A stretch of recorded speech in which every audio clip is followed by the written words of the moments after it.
It's called The Breaking of a Man, but do not be deceived by the title. It's positive.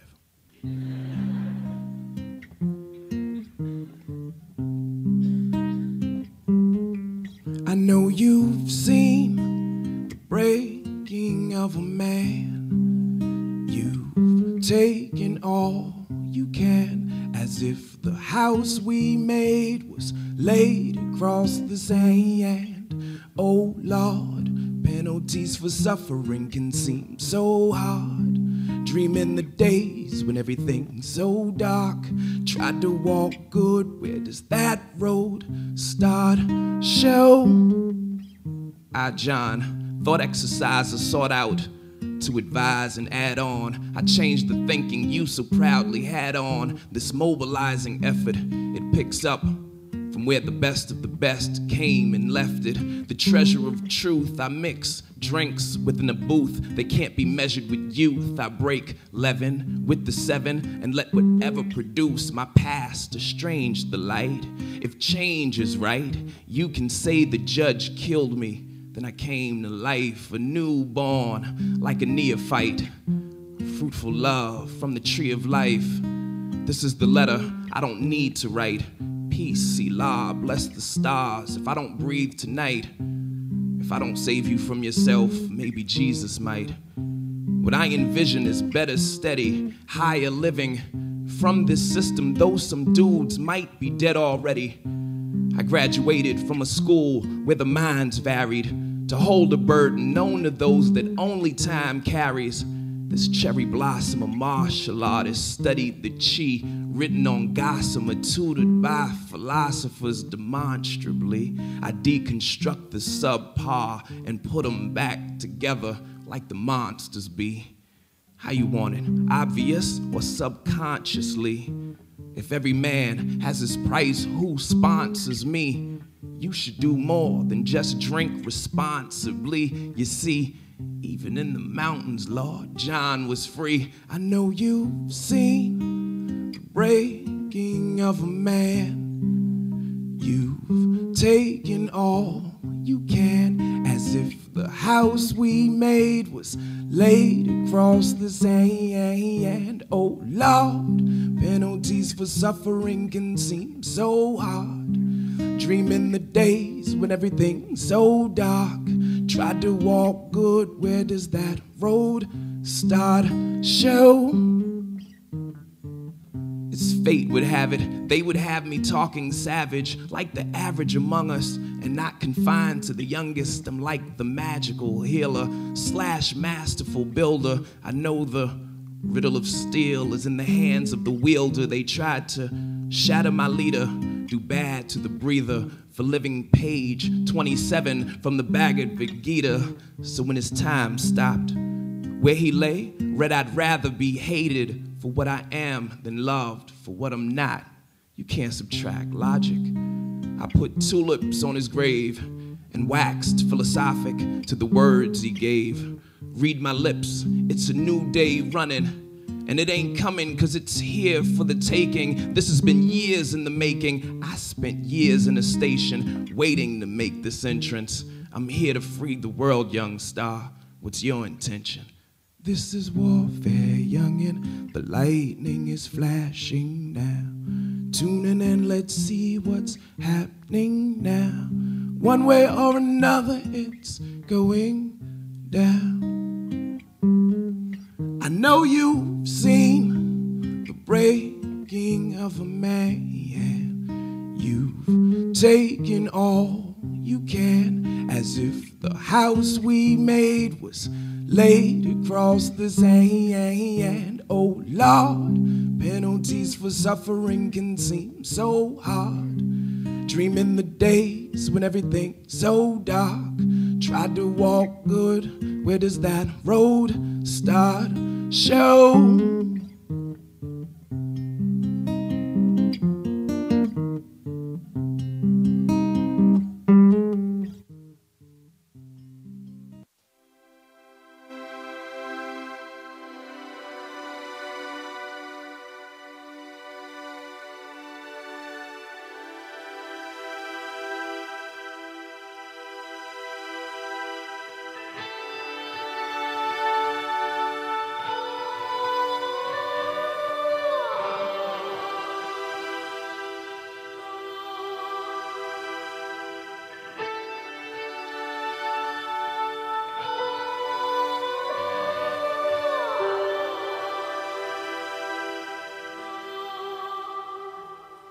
I believe that we are better. We will see this road together and what we're headed for. I believe that we'll do better, and I'll believe in us forever and evermore. You know the laws of cause and effect, like either bars or your death. There's a joker in the mix, too many cards in the deck. The truth is vicious, enough to turn a continent superstitious, to make a wife deny existence of a mistress. Armchair generals who never knew the field, talk rhetoric appeal to the mass on a kneel. You get a pass for your silly talk. Ask where I really walked, confined to a no man's land, but yet I still evolved. They'd rather have me talking entertainment than asking little shorty in the hood where his brain is. I'm not a preacher, I'm a painter. Mediocre thinking is a feature I don't claim to teach the babies so they learn with adoration, instead of tweeting for external validation. This is speaking from a block circular. Be forewarned, this is not my first time on the app. You write rhymes, I write songs that last. You in the club, Friday night I fast. Shabbat shalom, salam, I'm home. High grade thinking John got grown. My, how John got grown. I believe that we are better. We will see this road together and what we're headed for. I believe that we'll do better, and I'll believe in us forever and evermore.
She says, you're speaking at TED?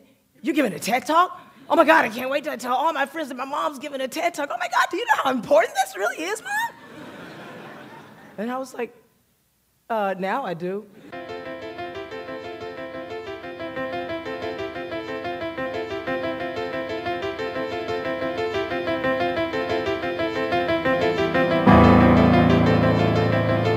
I believe, like my bullet-ridden brother out there somewhere right now, gurgling blood through his last breath, spitting out a red-ripe prayer, smooth, so sweet, so baby fresh.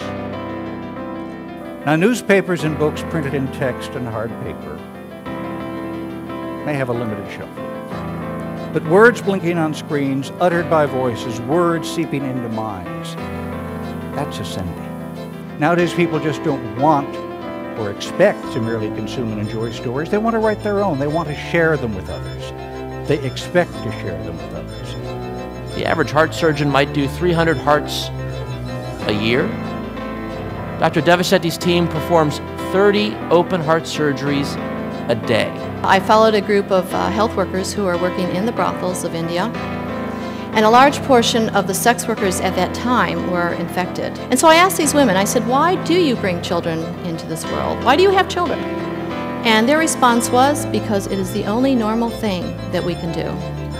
Sioux Indians from the central Brazil region who lived in the jungles of central Brazil. And this particular culture is peculiar because they're so dominated by their preference for sound that they consider visual people to be possessed. While we, when we have that aha moment, might say, oh, I see, believe it or not, Sioux Indian would say, it's in my ear.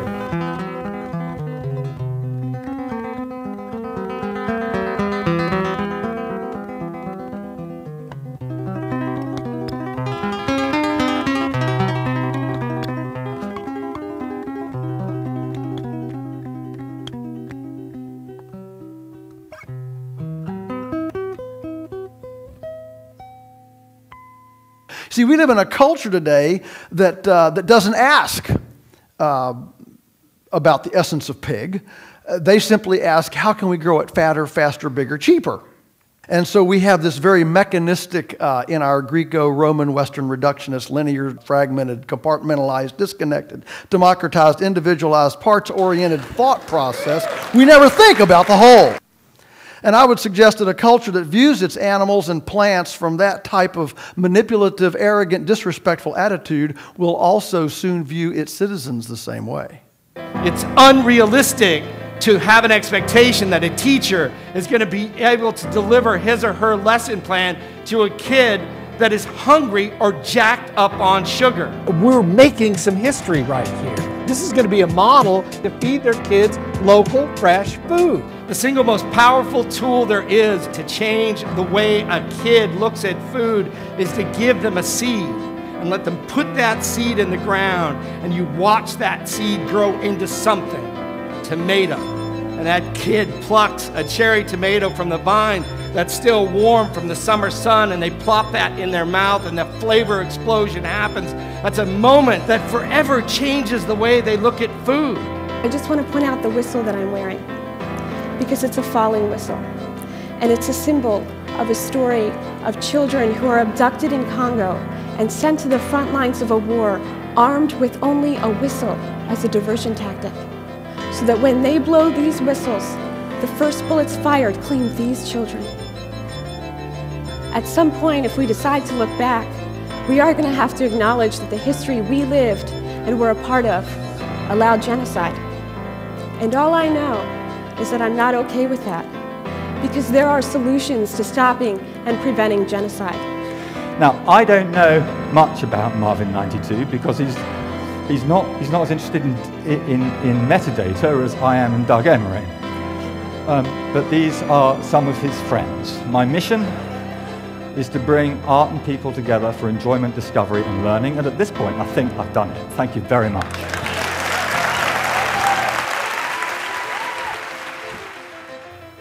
Dear, I never told you this, but before I met you, I was in love with that man. And the laureate's irritated, he loses his temper, says, well, it's a good thing you didn't. You'd be stuck here in the desert, and after all, I won the Nobel Prize.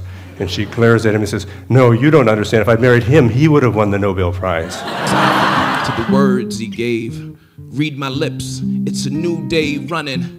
And it ain't coming cause it's here for the taking. This has been years in the making. I spent years in a station waiting to make this entrance. I'm here to free the world, young star. What's your intention? This is warfare, youngin'. The lightning is flashing now.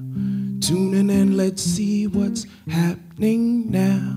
One way or another, it's going down.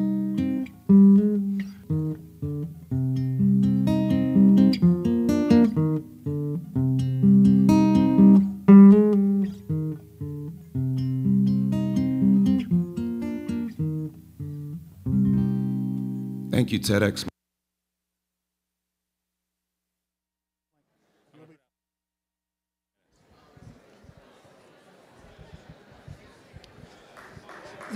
No. Not necessary. Deserving, but not necessary. You all are really, really punctual. It's at 5 after. You were in here. We were late, but that's okay. So, are you having a good time? You know, when they first contacted me, they had asked someone else, actually. And that person, I was choice number 2. So that person called me and said, hey, I really need you to do me a favor. Can you go and moderate this program? Now, I have sat in for him a lot, this guy, who I'm not going to tell you, Mark Steiner. I've sat in for him a whole lot. And so Mark's like, I really need you to do this. It's a great program. I'm like, anything for you, Mark. So when Mel called me and he said, we need you. I need to get you there about 11. We'll be done around about 6. You'll be done 11 in the morning till 6 in the evening? So I called Mark Steiner back. I said, don't you ever ask me to fill in for you again. Well, I'm enjoying this. I'm learning so much. I love this energy. It is the kind of energy and the kind of ideas and the kind of big thinking that's going to make all the difference for us. The next speaker, Sarah Heminger, founded the Incentive Mentoring Program in 2004. With several years of experience of nonprofit management and teen advocacy, Sarah has a deep understanding of the challenges that face today's inner city youth in successfully completing high school and higher education. Now, she is one of those individuals that is so good in her field. She gets invitations to travel and speak all over the world. Well, she agreed, and we are so excited to have her here today to share with us her thoughts and her ideas. Welcome, Sarah Heminger. Can I go ahead? Yep. Thanks.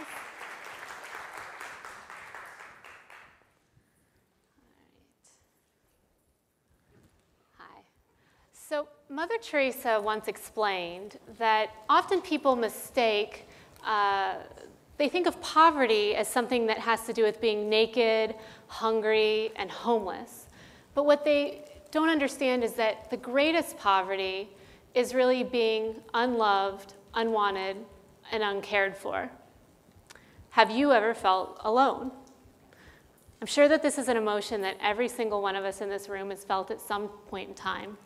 And today I'm going to share with you my story and the story of a community that made it so that my loneliness went away.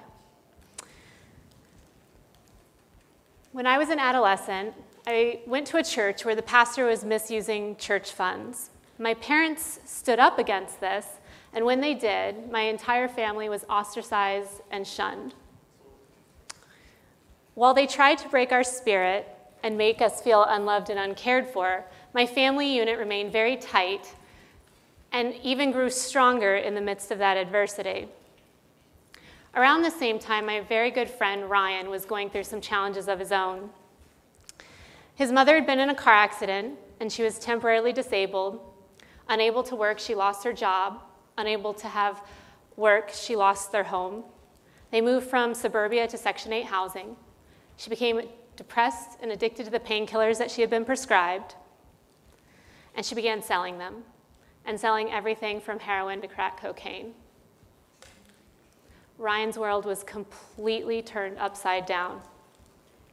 The amazing part of this story, though, was this incredible group of teachers who band together to not only tutor him, but to give him rides to school, to make sure that he had food to eat, to make sure that the electricity and the water stayed on in his home.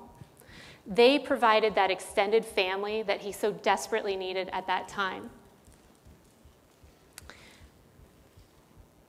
As a result, by his senior year of high school, he was an honor roll student, varsity athlete, and had been accepted to and was on his way to attend the United States Naval Academy.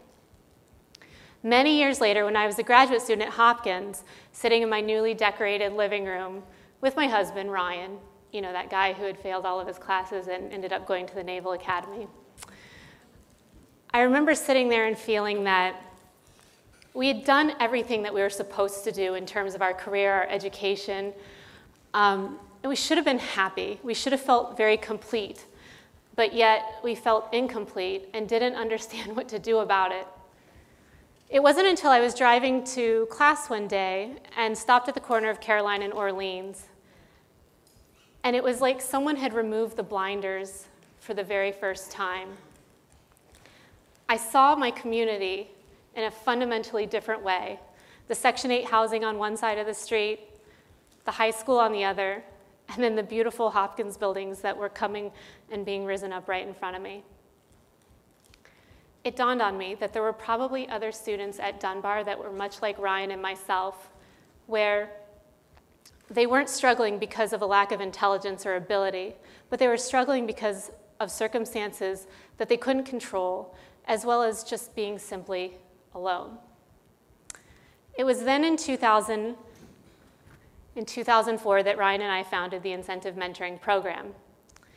The idea of the program was that we enrolled students just like Ryan, who during their freshman year were failing to meet minimum academic requirements due to both things happening inside and outside of the classroom. The approach was very simple, that everyone is a mentor and everyone is a mentee. So the expectation was that both the students and the volunteers would bring something to the table and take something away. We knew that in order for it to succeed, that we would have to do what Ryan's teachers had done, which was simply do whatever it took. So IMP would tutor students, provide SAT prep, college prep, then also do things like give rides to school, pack lunches, provide legal services, access to health care. But the problem was that you could have a desire to do whatever it takes, and you could have the most amazing tutoring program in the world, and you can have all of the services available in the world. But if you're working with a student who is failing all of their classes, and like some of our students have missed more than 70 days of school, you can have the program, but who cares if no one actually shows up?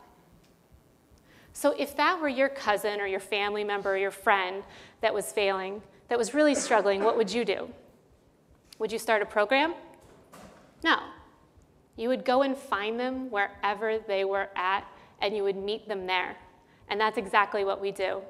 So I remember many years ago trying to find a particular student whom we'll call Matt. And we couldn't find Matt. We had been looking for Matt everywhere. We had gone to the school many days in a row. We had tried calling home, but there was no working phone at home. And so I went to Matt's house, and 7 in the morning, West Baltimore, knocking on the door before class, and really excited to meet Matt and his family. And no one seems to want to answer the door. So I keep knocking for like 30 minutes, and I start to get very frustrated. And at this point, I have to get to class. So I say, okay, I'll come back the next day. So I come back on day 2, and I'm knocking on the door, and I'm all ready to go, and no one's answering the door. And I'm like, wow, this is getting really irritating. But you can't force people to open their door. So the 3rd day I come back, and I'm thinking, somebody's going to open this door today because this is the 3rd time. It's 7 in the morning, and I'm tired. So I go from my nice little polite knock, no one's answering, to my police bang, And it's one of those moments in life where you realize that that may not have been your best decision when all of the neighbors decide to come out of the home at once. And they're all looking at me thinking that I'm the police and wondering, what in the world is she doing banging on doors at 7 in the morning? And my uneasiness very quickly went away because I saw the doorknob start to turn, and I thought, success. Who cares what's going on around me because that door is about to open? And I remember thinking, all right, what am I going to say to Matt, to his mom? And as the door starts to open, there's absolutely no way that I could have prepared myself for what I would say. As the door opened, it was like the walls had just moved. And it was because the cockroaches and the other vermin were literally scattering as the light came in the house. The next thing that hit me was the smell. It's like that kind of smell that gets stuck in the back of your throat that you just can't get out. And I remember the thought going through my head. I had this brand new pair of shoes on, and I thought, I'm out of here. I do not want my shoes touching that floor. As I turned to leave, I saw that there were kids sleeping on the floor.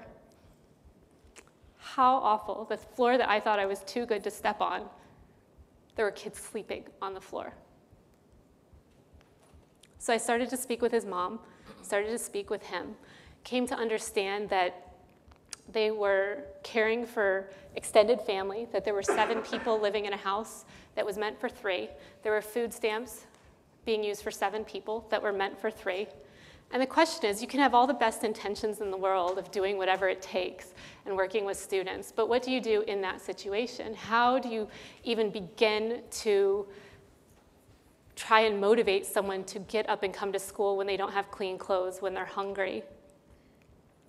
Fortunately, part of our program is that each one of our students has an IMP family.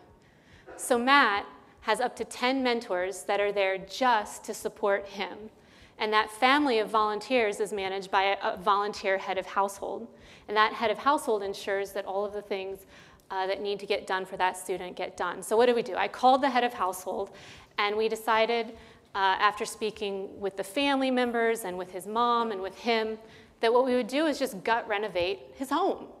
Of course, that seemed logical, right? I had never gut renovated anything in my entire life, nor had the volunteers that we were working with. Thank goodness for Google. You can learn how to do just about anything.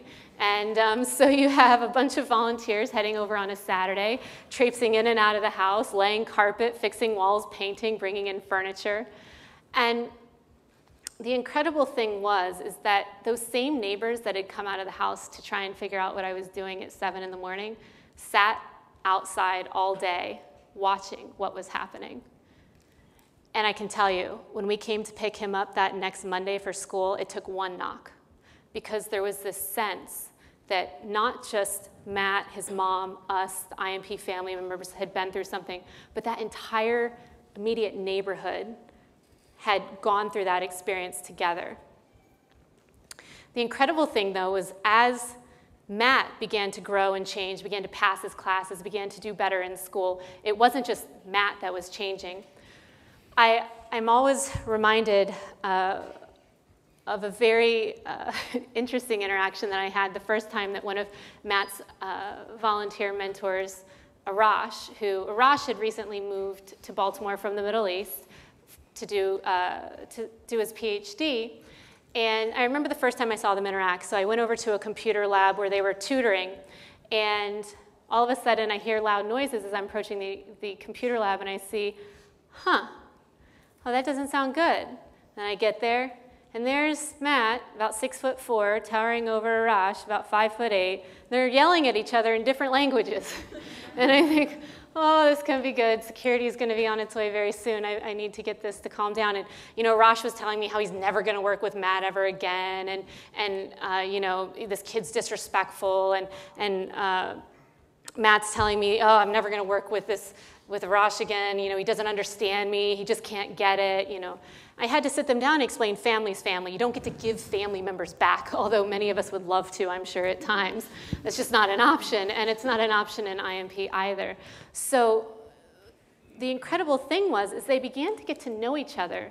What they realized was that the feelings of there being barriers that had been created by language, race, religion, culture, that they both felt that there were assumptions made about them when they would walk down the street, and that those assumptions made them both feel very lonely, very marginalized, and very insignificant in their community.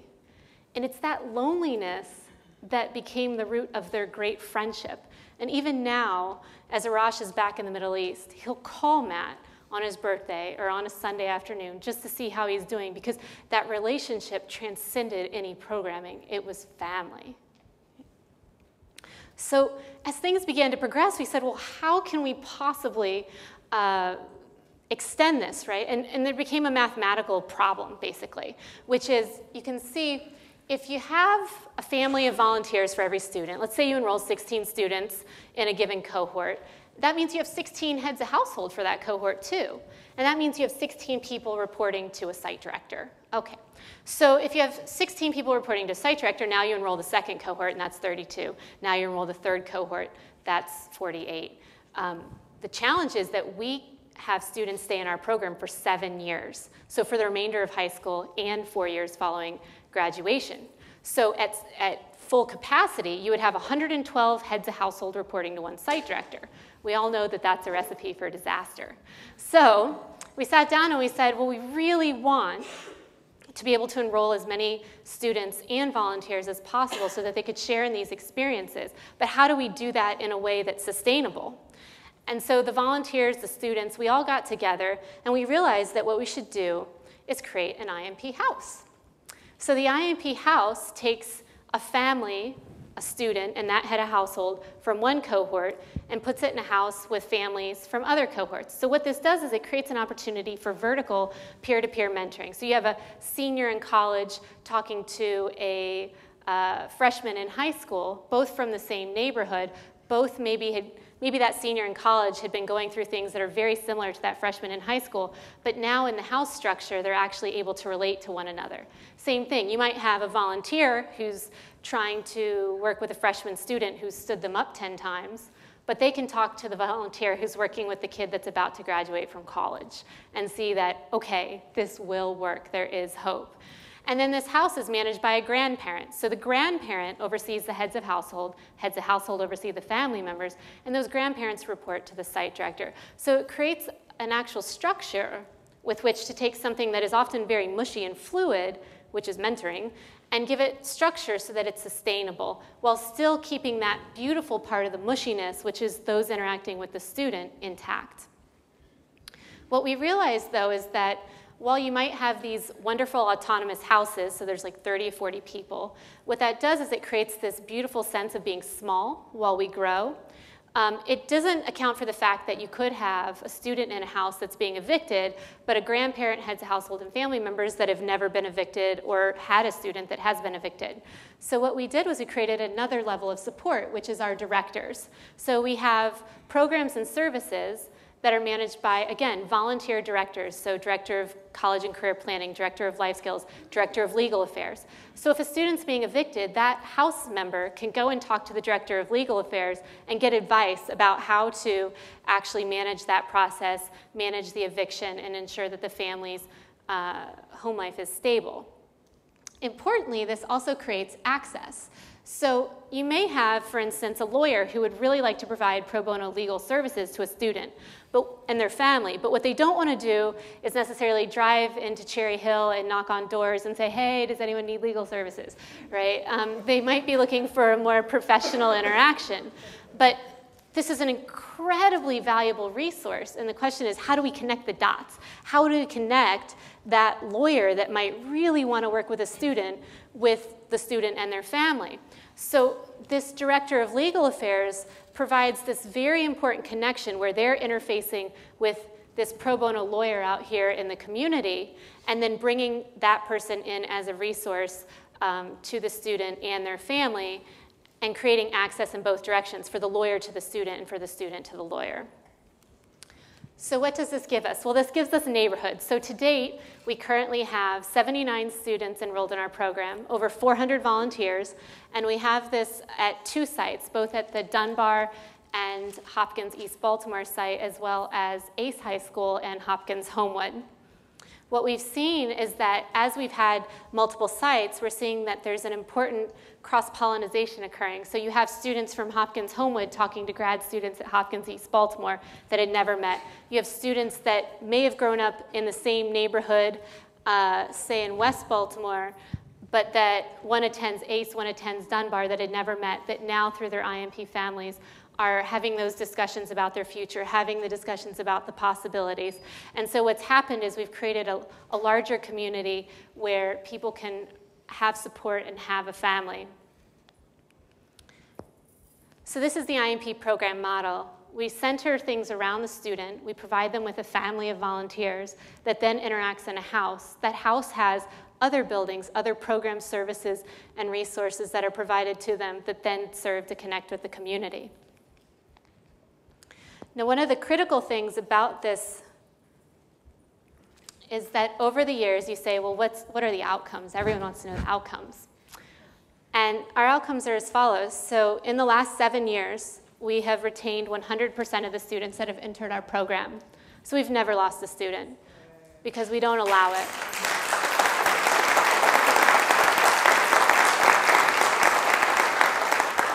If I gave you the stat on the percentage that have tried, it would probably be at least half.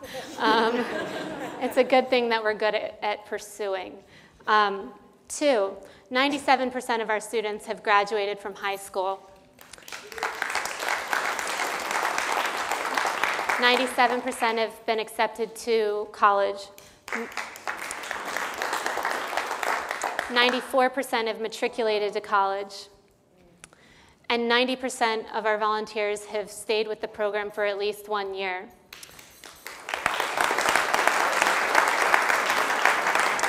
We are incredibly excited that this year we will actually have our first group of students graduating from college, and our projected college graduation rate in a 6-year period is 80%. Wow.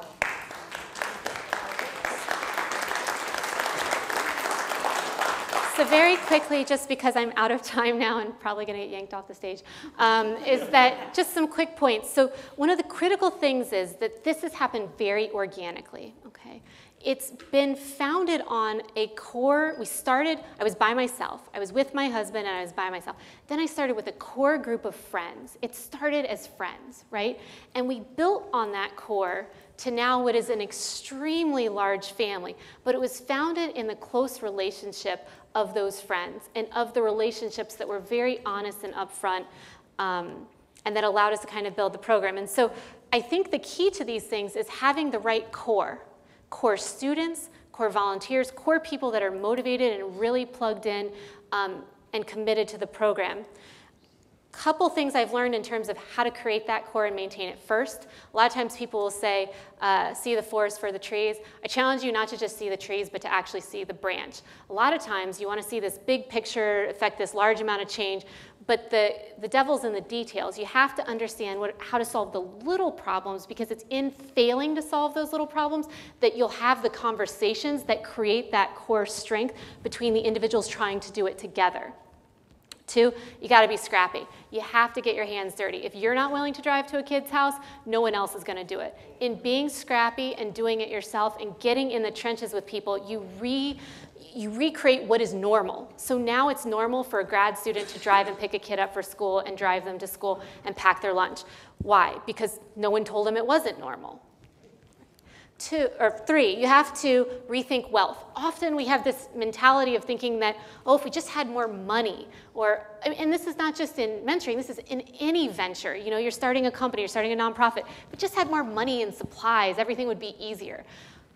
The biggest resource is human beings.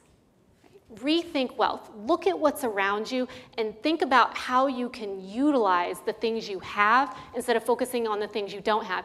In my case, the family structure was founded not because I did some research on how to, what's the ideal mentoring model. Too many people showed up to a recruitment event and I didn't know what to do with them. I thought, well, why don't we just give extra people to each kid? I had no idea what else, so it's how to utilize what is there. It's that simple. I didn't want to turn people away, so instead of doing 1-to-1, I said, oh, well, let's just do 5-to-1, it'll work. It's important though, right?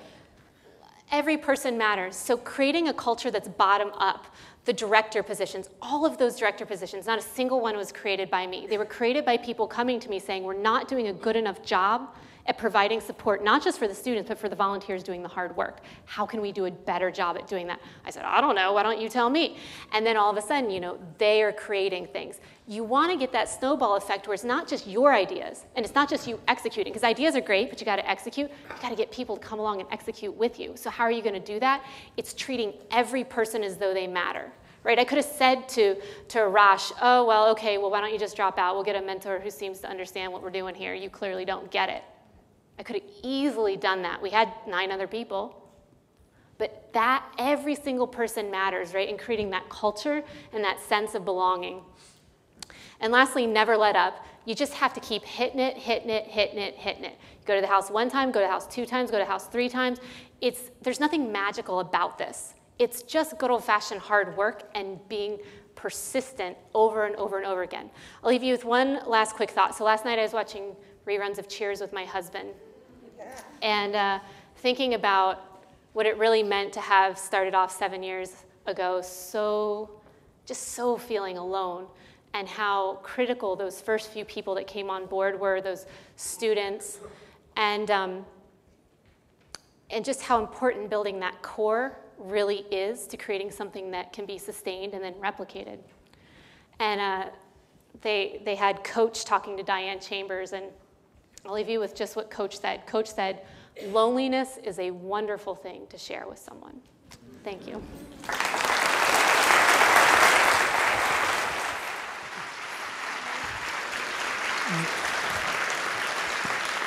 That was wonderful. We actually don't come over and grab them and drag them off the stage. If they go over too far, we start playing the Jeopardy theme.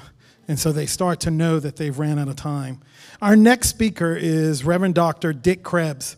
Now, he was born and raised in Baltimore, and he studied the development of moral reasoning at the University of Chicago, doing graduate work under the direction of Lawrence Kohlberg, who established a new field within psychology called moral development. Now, you can see from his bio, he's done some very impressive things. When I was talking to him in the green room, I asked him what he did. I said, "What do you do?" And he said, "I'm retired." I said, "Oh, so what do you do with your time?" He said, "I love spending time with my grandkids." And it reminds me of something that my mother, who had, I don't have any children. My brother has 9 children. So whenever my mother reminds me I've not given her grandchildren, I remind her, my brother did the job for both of us. I don't have to. But it reminds me, my mother said, if she knew how wonderful it was going to be a grandmom, she would have had the grandkids first. My brother has some beautiful, wonderful children. And so would you please welcome a proud granddad who's done some really amazing things, Reverend Dr. Dick Krebs. Thank you.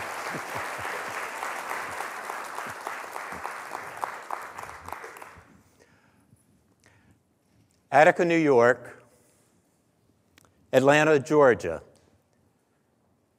September 1971. Professor Lawrence Kohlberg and I were sitting and talking with then Governor Jimmy Carter about a new prison that we were going to build. The three of us were very excited about this program. The fourth person in the room was the director of prisons, and he was not quite as excited as the three of us were, because what we wanted to develop was a prison like none that existed at that time. First of all, the prison would be built by the prisoners.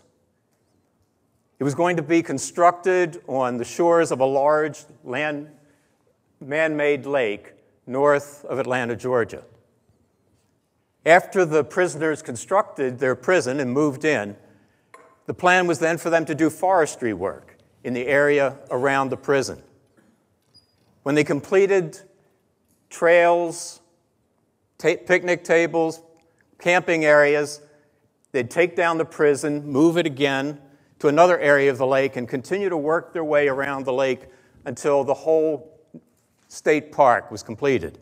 And then they would continue to maintain that area. While they were doing these jobs, they were obviously learning a series of potentially marketable skills: construction, forestry, maintenance, cooking. But what was most exciting for me as director of this prison was that what would happen every night after dinner. For after dinner, we would not get together to watch television or play board games. Rather, we would get together for a moral judgment discussion group based on the work of Dr. Kohlberg. Dr. Kohlberg had, with his own dissertation, established that the way someone goes about thinking about moral situations has an enormous impact on the way they actually act. He looked at delinquent and non-delinquent youth and found very clearly that the non-delinquent youth were more morally mature in his scale than the delinquent group were. My own doctoral dissertation that I did with Dr. Kohlberg involved a younger group, a 6th grade group. And there we found that children who were more morally mature cheated less. In fact, some of them cheated not at all, despite having an opportunity to do so. And they were rated by their teachers as dependable, trustworthy. But perhaps more important of all, Dr. Kohlberg had gone into a series of real-life situations. He got hold of some of the soldiers in Vietnam who had refused to fire on helpless women and children. And he found that those who refused to fire versus those who carried out the orders to kill these people were people who were morally mature. literally a life and death difference. Or he also took a look at the students in the study of Dr. Milgram at Yale University, who thought they were giving an electric shock to a person in order to help them learn. Hopefully some of you have at least heard about this study. Because what happened was there was a rheostat that supposedly increased the electrical shock. Now, in fact, the person was not being shocked at all, and they were a very, very good actor because none of the subjects ever figured out that they weren't actually administering the shock. But what the plan was that if the person did not learn with a small shock, then the shock was to be increased. And you keep increasing it until finally they learn. Well, the subject made sure that he didn't learn until finally, up at the end of the rheostat where it said, "Danger, do not use," and the person was begging to please stop shocking them, most of these students, these bright, young students at Yale University, kept on shocking. But some did not. And it was those who did not that Larry was mostly interested in because they showed signs of the top of his scale of moral maturity, despite being in a situation where they had every reason to believe that certainly a professor at Yale University would not ask me to do something wrong. They had the ability to say no. In addition to being able to show that there was a relationship between moral judgment and moral behavior, Dr. Kohlberg was also able to show that the level of moral judgment could be increased if one looked at, engaged in conversations about one's own and other people's behavior. And what we expected to happen, what we hoped, and in fact we're quite sure would happen, was that as a result of these nightly discussion groups, the level of moral judgment of these young men, first-time offenders, would indeed go up. So by the time they left prison, instead of being pre-moral on Kohlberg's scale, they would be at least conventionally moral, concerned about doing what was right for the good of society and for legitimate authorities. Unfortunately, while we were working out the final details of this experimental program that we hoped not only would succeed at this prison, but serve as a model for other prisons in Georgia and perhaps throughout the country, while we were working out the final details, hundreds of miles north in Attica, New York, prisoners were rioting. And at the end of several days, Governor Rockefeller sent in troops. Dozens of prisoners and guards were killed, and any attempt to do anything except control wild animals went down the tubes. The experiment never happened. Over these last 40 years, we have locked away more and more of our young men and women. Unfortunately, that's about all we have done with them, is lock them away. Somewhere out here this afternoon, I am hoping, no, I am praying, is someone who will pick up the torch that is laying here on the floor, because Dr. Kohlberg is dead, and Jimmy Carter and I are retired, but somewhere out here is someone who, with the creativity and the determination and the compassion to say we cannot, we must not simply allow these young men and women to sit in a prison and come out even worse than they were when they went in. I have to hand the torch on. I'm getting old, and I don't have the persistence that's needed anymore. I hope someone will pick it up and fan it back into life. Someone who cares about not just society and us, quote, good people, but cares about as well those people who are behind bars, because they are people. Amen. Great job.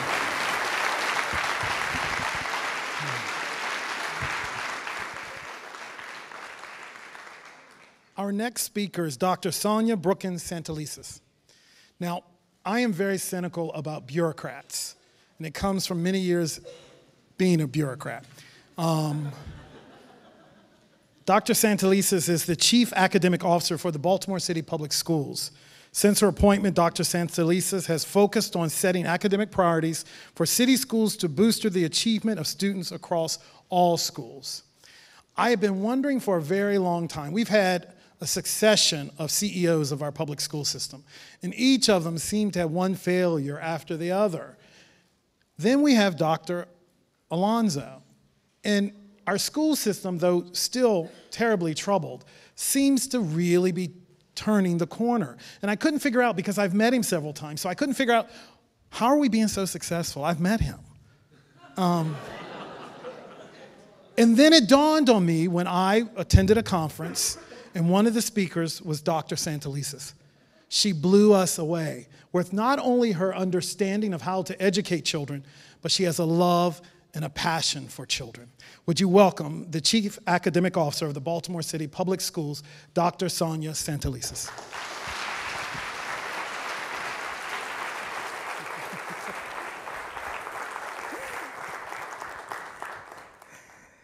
Good afternoon. It's great to be here. And one of the tasks that I have for you today is to pose a question that I would like you to reflect on, and very much in the Socratic tradition of Bobby McDonald, who went earlier today. My question is really centered around a story that some students of mine, about a decade and a half ago, first posed and didn't even realize they were doing it. We were sitting in northern New York, slightly in Carmel, New York, actually, slightly north of the city. And my students, who were all from Bedford-Stuyvesant in Brooklyn, which is very much, as I tell people here when they don't know where Bedford-Stuyvesant is, I said, well, think North Avenue, think Cherry Hill. Whatever that section is for you, that's Bedford-Stuyvesant. And so a group of, I had the advantage of sitting on a group of our middle school boys, young men, and they were with their teacher at the time, Mr. Watson, who was leading them through a small group exercise, very much like a mentoring group or a check-in. And one of the questions he posed was a very simple question, one that I'm sure all of us at some point in our lifetimes have posed to ourselves, or others have posed to us. And it was the question of, what do you want to be doing in 5 or 10 years? And I sat ready to kind of listen and take stock, of what tends to be kind of the normal responses. I want to be a lawyer, I want to be a doctor, I want to be a firefighter. And instead, the responses I heard caused me to really ponder and think about long-term, what is this work that is urban education? As the young men, and I'll never forget some of the names, and I'll only use first names, but as Mark and Deshaun and Jamal began to have this conversation around this question that was posed, suddenly a very simple question became very loaded.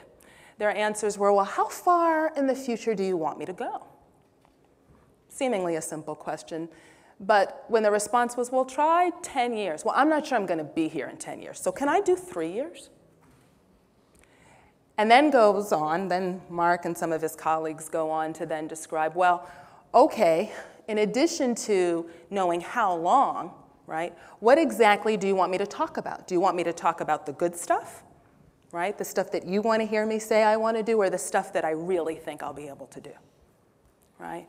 And that even at the age of 11 and 12, they could differentiate that the questions that we were asking had kind of stock answers that what I would say my children or some of your children would respond. But they internally had already distinguished between the stock answers of maybe a doctor, maybe a lawyer. But in reality, I'll be really happy if I can just get a job at one of the local fast food restaurants, if I can just stay alive, if I can just dodge drug dealers, and if I can, frankly, get out of the neighborhood.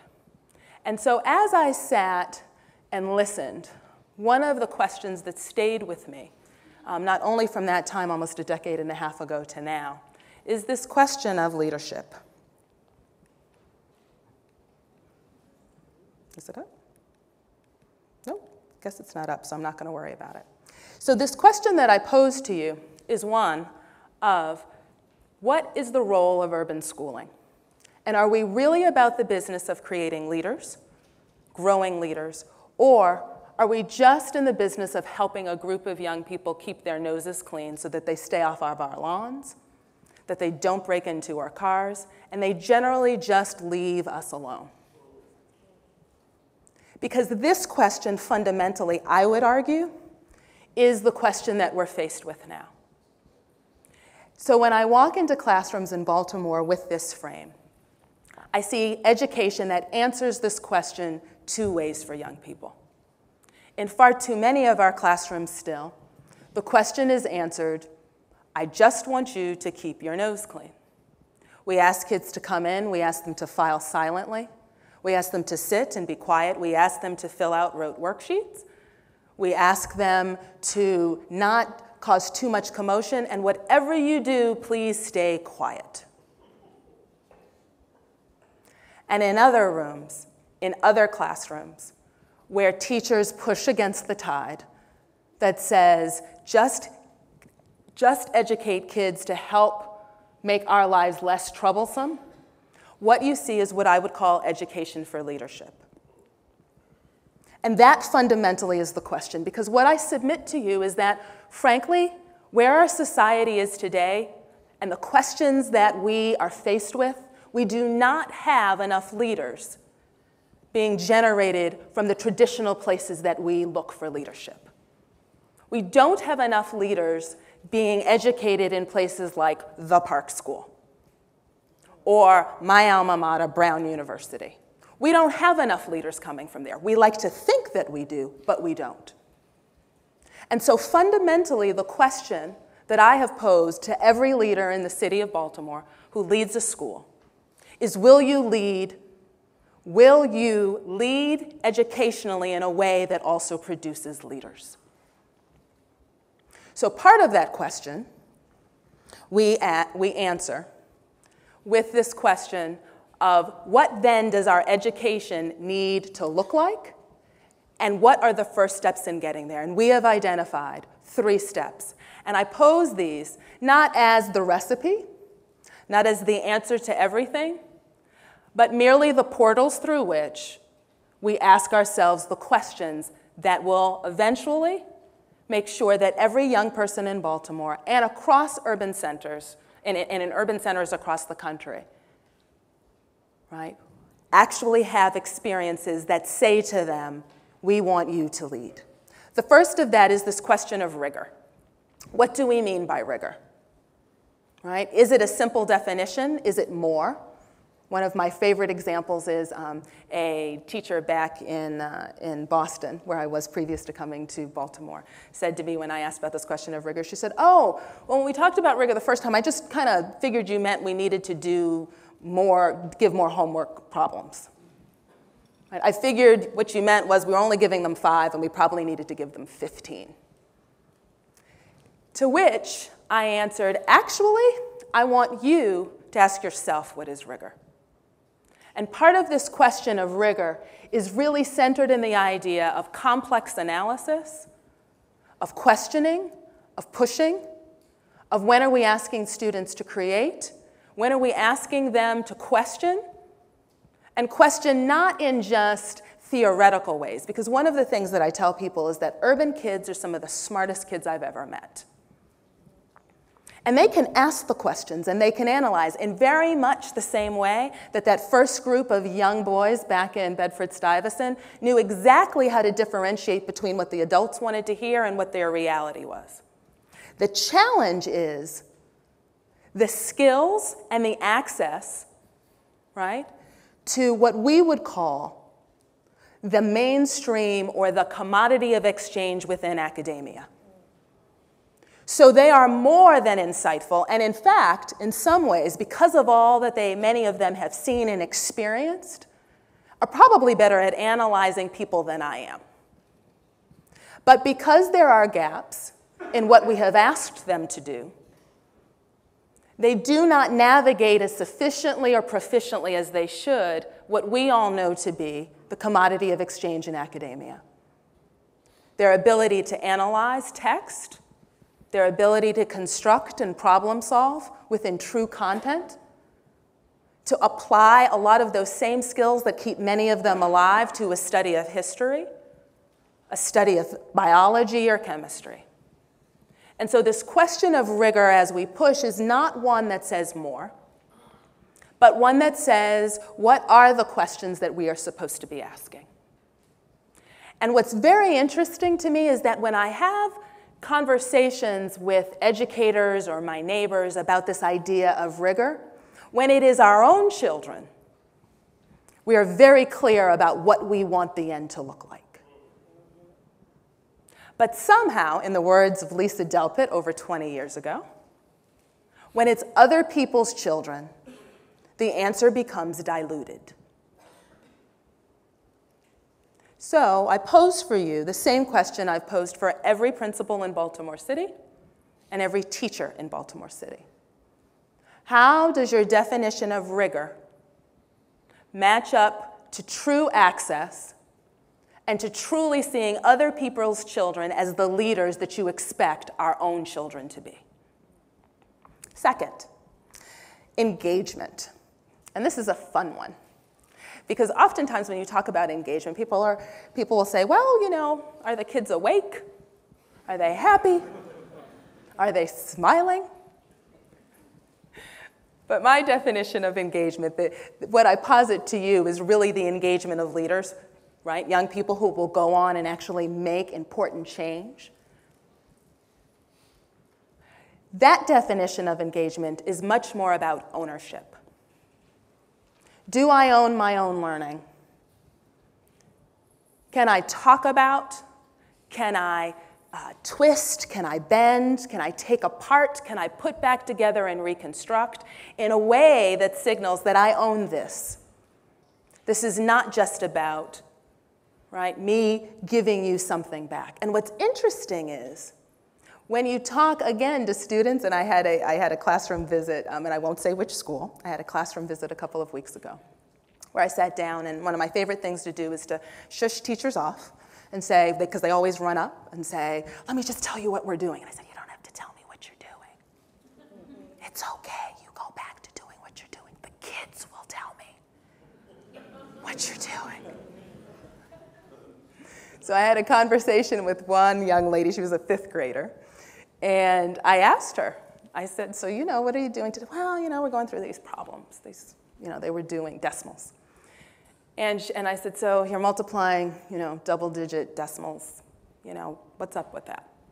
She said, well, you know, we got to move this decimal point over, and, you know, we plug it here, you count 4 spaces, and then you know to move it over, or 3 spaces, whatever the number of spaces. And I said, so why do you do that? Blank look. I'm not really sure. What was great about it, though, was after about 4 minutes of conversation, plugging away at everything she knew about decimals and place value, she actually constructed, not to my surprise, but to hers, she actually constructed a fairly good meaning of decimals and that algorithmic shift, right, that many of us, unfortunately, that's how we learn to multiply 2-digit decimals, right, actually came out with a pretty good understanding. And the best part about it was she went back over to her group and started showing everybody else in the group. That is student engagement. That really is the goal for any young person who we believe should lead. Finally, this idea of interventions, and it's really interesting because when you say interventions, I sometimes shudder a bit because everybody assumes deficit, right? We intervene, police intervene when law and order is jeopardized. And let's see, we intervene in medical cases, right? When the life of the patient is at risk. By interventions, what I mean is supports. And what we have found is that when you actually support a young person in helping to fill some of those skill gaps that in many cases are real, and they're actually real with me. If you were to ask me what my skill gaps are, I could tell you, and you may not necessarily see it because I've learned how to compensate for those skill gaps. So one of the pieces that we've really been focusing on is this idea of what are the accurate supports for kids and how do we match them up to those supports. And one of the great examples of that in Baltimore City right now is the Baltimore Urban Debate League. And one of the great elements or aspects of the Baltimore Urban Debate League is they take young people who may have gaps, may not be the best writers necessarily, may not have mastered their conventional grammatical construct, right? But what they do is they give them a topic and they show them how to defend.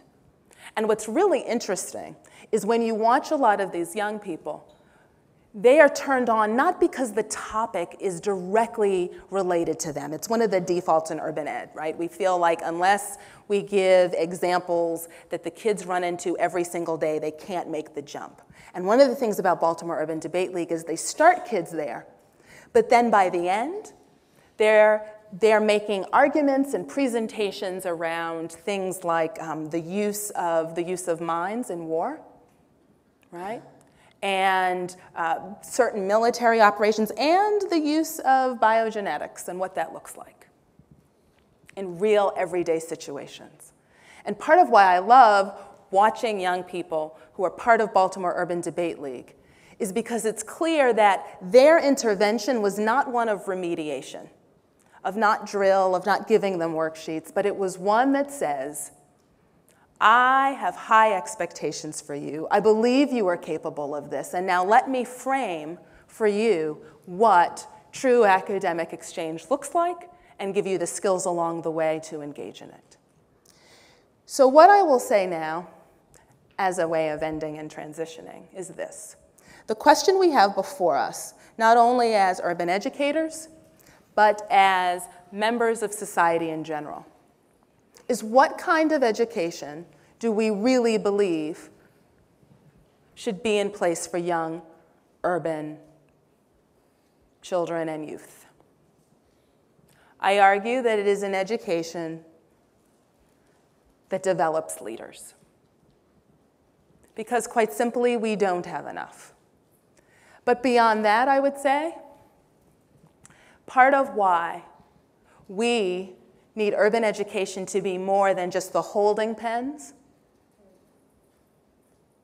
or schools that just, again, keep some kids out of the fray and the mainstream and allow the rest of us to go along their lives, is because fundamentally, real leadership, the test of real leadership, in the words of Ella Baker, is the extent to which you can grow leadership in others. And so I leave with you the question, are we ready for what it will take to make sure that every young person in Baltimore City is viewed as a leader? It's hard work, it's heavy lifting, but what I would say is that is the work we are engaged in. Thank you. Why did you lie? You were so prepared. Wow. Didn't I tell you? I think Dr. Alonzo's secret is hiring the right people. She is really something. Our next speaker is Frank Kolarek.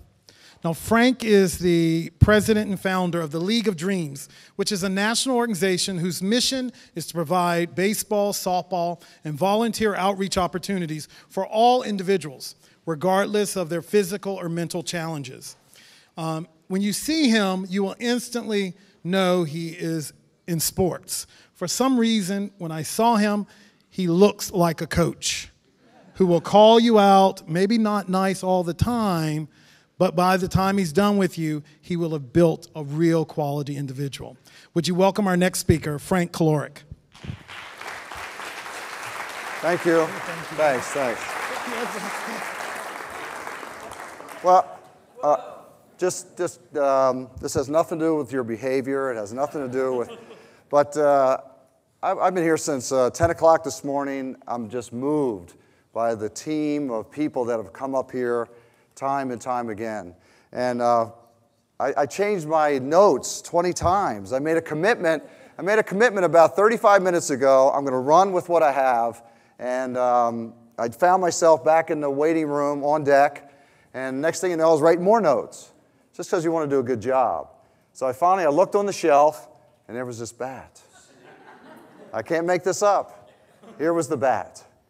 I turned to Mel, and I said, I'm going to leave my notes back here. I'm just going to take my security blanket out. I got 6 minutes and 27 seconds. How bad could I be? So I'm just going to take the bat with me. I'm going to talk to you, because I want to leave you with really kind of who we are, who we work with, who we serve. Baseball, that was part of my original speech. Baseball. You all have a different visual in your mind what baseball is to you. To me, it was my life. It still is.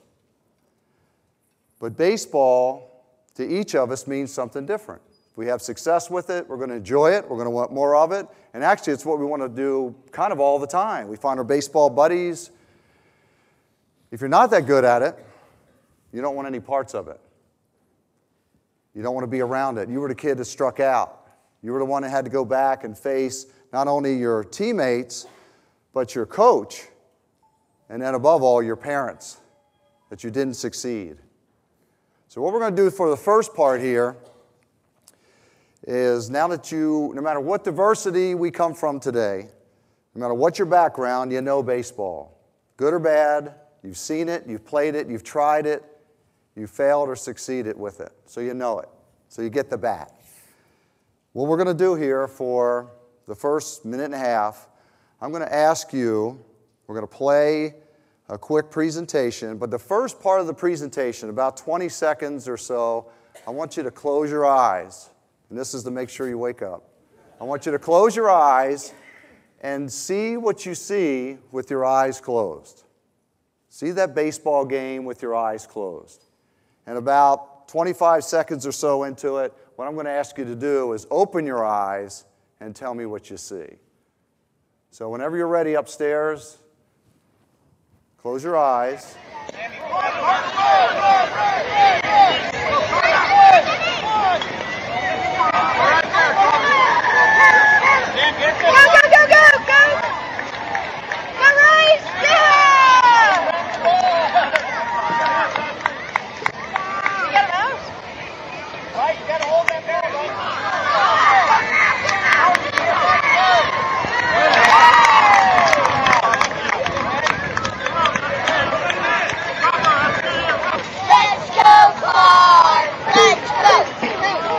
Start to open your eyes. Open your eyes for me.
How was that game for you? Huh? Pretty good game? I know what you mean. I know what you mean. Our players want everything that another kid in the community would want. Somehow, those kids crossed my life when I was playing professional baseball. So here I was, a pro guy with all the priorities of a 22-year-old professional baseball player, found my way out to a center one day and volunteered and was touched by the program. No matter what part of the country I was in, there was always those kids in the neighborhood, in the community, that were never being asked. As a matter of fact, they've been told you can't. Their parents have been told you can't. Their siblings really don't play with them because they know every time they get up, they're out. And the parents know that, and that's still the case. So the idea of the League of Dreams is really that simple.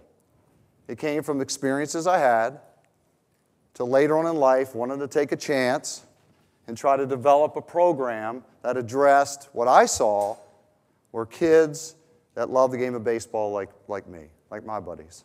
When I was growing up in Baltimore City, on my way to the ballpark, on my way to my Little League field, you could come up to a certain rim of Southwest Baltimore and look over and see Memorial Stadium. See the old Oriole Park, and you could see the lights. And we used to run to try to see who could get there first and see those lights in Memorial Stadium. Those sights, those sounds of baseball are really still a part of everybody's vision of the game. I got involved as a volunteer. I think of it now more because I'm a parent. I've been blessed. I have 4 healthy children. Those parents want the same thing for their children. That's what we try to give them. I have dads, moms send me the email. Oh, Hope, she loves baseball. She loves softball. We never thought she could play. And I see it now as a parent. But I never stop and I never get tired of looking at it the way the kids do. Because the kids are just kids that play in our league. Kids that are able-bodied that come volunteer, like I did as a young player, that volunteer for our league, get a chance to not only help, but they learn more about themselves, kind of like I did. This is a room full of people that want to make a difference. This is a room full of people that do make a difference. I want to thank you for taking a couple minutes to learn about the League of Dreams, to learn about our parents and our kids, because just taking that couple of minutes, giving me the attention that you did to learn about what we're doing, you've made a difference. So again, thank you very much for having me.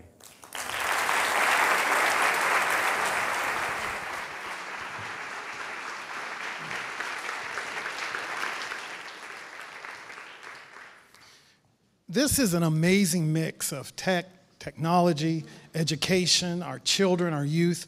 I want to tell you real quick, because our speaker is indisposed right now. My mother, I grew up in the South. It is a different country at times. My mother told me when I was a little boy, hard to believe, I was pretty precocious as a child, but my mother told me, Anthony, you can be and do anything you want to do in the world.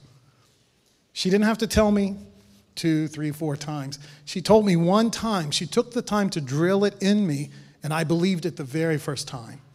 When I was 22 years old, I was diagnosed with a very rare form of colon cancer. I was traveling with the Geraldine Ferraro campaign, and Mrs. Ferraro said, Anthony, you don't look good, which is unusual because I always look good. And I went home. The doctors did tons of tests, but they didn't check for any kind of intestinal. I was too young.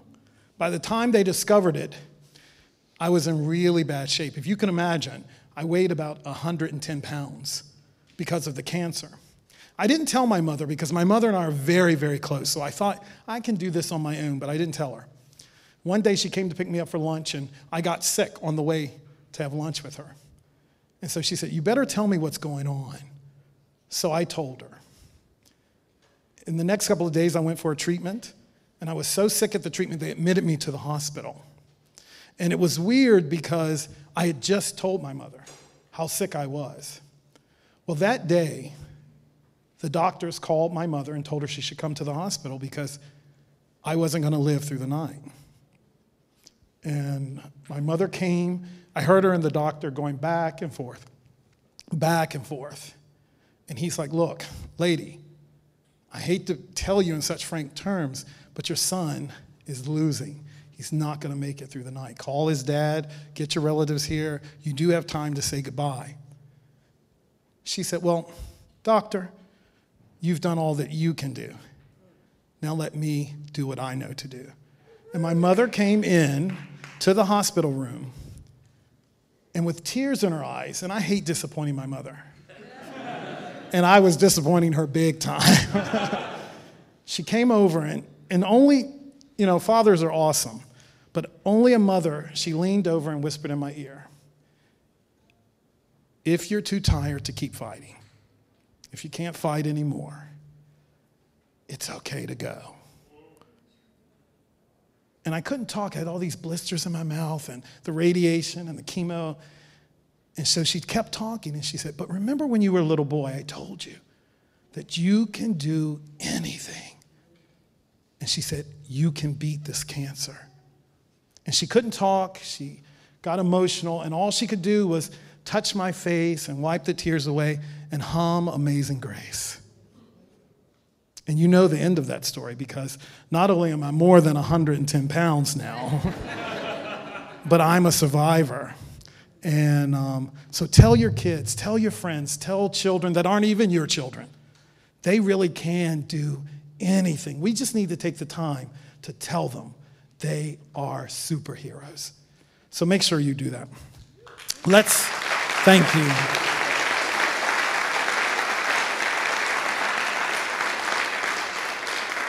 Lamar Darnell Shields is the co-founder and president of the Urban Leadership Institute, with his work with and for young people known nationwide. Lamar is taught in the Baltimore City school system. He lived in Latin America. He's spoken at the White House, and he's written several books. The thing I will tell you about Lamar is I get invited to come and participate in these male seminars all the time where we're mentoring boys and we're talking to boys. And sometimes you go in and you're feeling really good and pumped, and there's one kid in there who's just determined to screw up your day. And he doesn't want to participate. You may ask him a question, and he'll just shrug his shoulders. And I give up sometimes. And if you don't want to engage, I'm not going to engage with you. I was with Lamar at this event. This was almost 15 years ago. And there was one kid in there who just wanted to make a mess of the day. I don't know what he said to the kid. I hope that he said something very inspiring to the young man.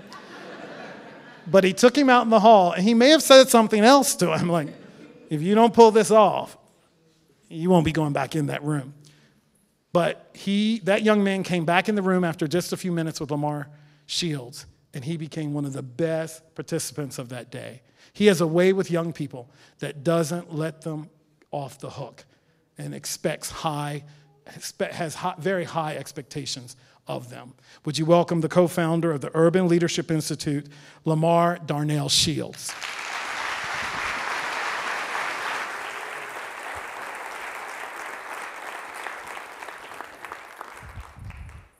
Wow.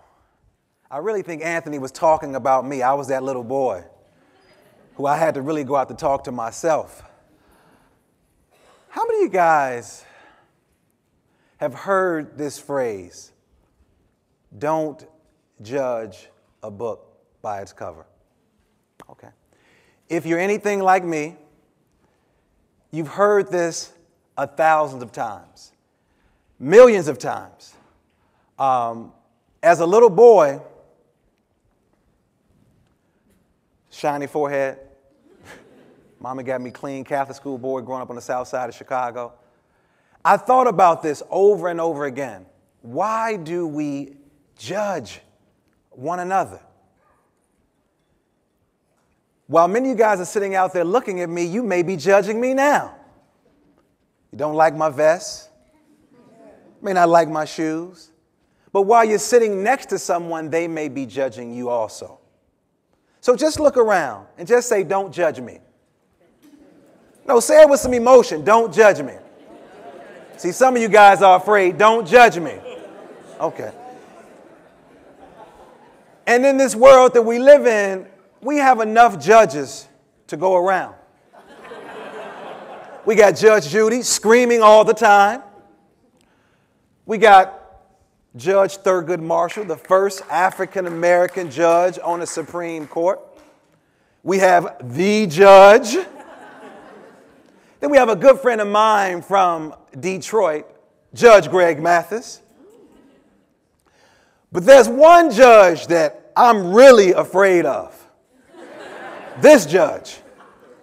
Now, I thought I was afraid of my mom and my dad, but this is the judge that I'm afraid. Look at that finger. But as I thought about growing up as a young man, I really thought about, why do we judge each other? And as Anthony talked about the work that I do with young people, my goal in life is to change the headlines. To change the headlines and change how this country views its young people. You guys know what I'm talking about. You walk down the street and done this. Shaking your head, right? Or my ladies are infamous, the body language, the head leaning back. We've judged our young people. And I'm here to tell you, we need to stop. There is nothing either good or bad, but thinking makes it so. Even if you have not said it out of your mouth, you've thought it. And our young people understand and feel that energy. As I take you on this ride, I'm going to tell you my story and how I ended up to be who I am, because it was not an easy journey. What would have happened if she wouldn't have opened her mouth? Think about it. We look at her and we judge her, but when Susan Boyle opened her mouth, she destroyed everybody. All the naysayers. And that is what I've committed my life to. But we've heard this phrase, don't judge a book by its cover. We need to blame it on these two guys. These two guys wrote a book called The Glass Room, and in that book, it says, don't judge a person or don't judge a book by its cover. And then we start to use this phrase over and over and over again. And we see so many books, and we look at these books, and they have some interesting titles. How to talk about books you haven't read. What's wrong with my snake?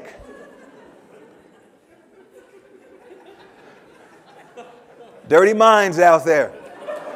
And the #1 bestseller is Who Moved My Cheese? I remember my daughter going into the bookstore with us and they called me Baba. Baba means father in Kiswahili. And she said, Baba, is this book about cheese, passing gas, moving the cheese, making money? But we judge books by their covers. And as we delve into these books, we get a chance to see that it's something different.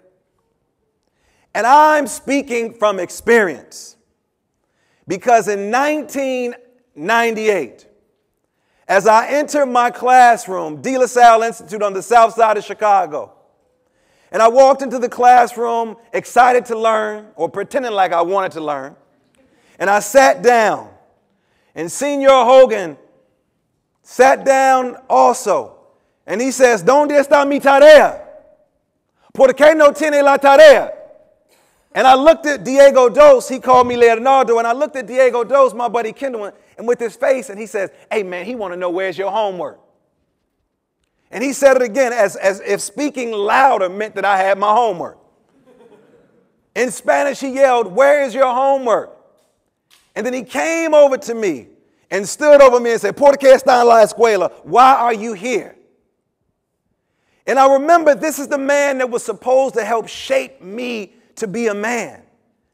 And plus, my mother was paying him tuition. And I remember he went around the classroom and he asked everybody in the classroom about studying Spanish. And he got to me and he laughed. And he said, oh, Senora Leonardo, I don't expect you to go on to Spanish the next year.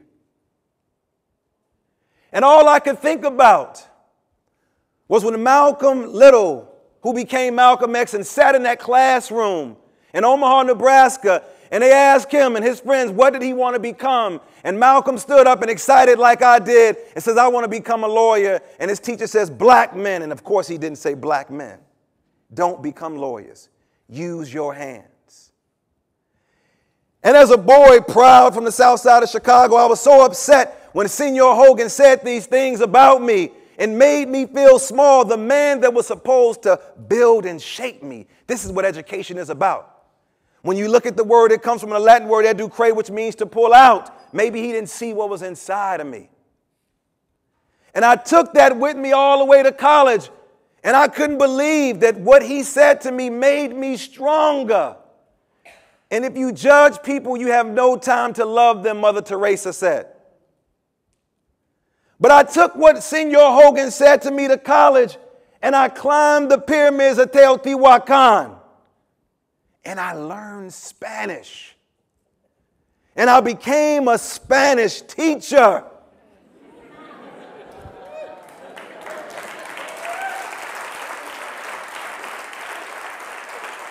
And I took it a step further. I decided that I was going to dedicate my life to young people all over the country by using a language.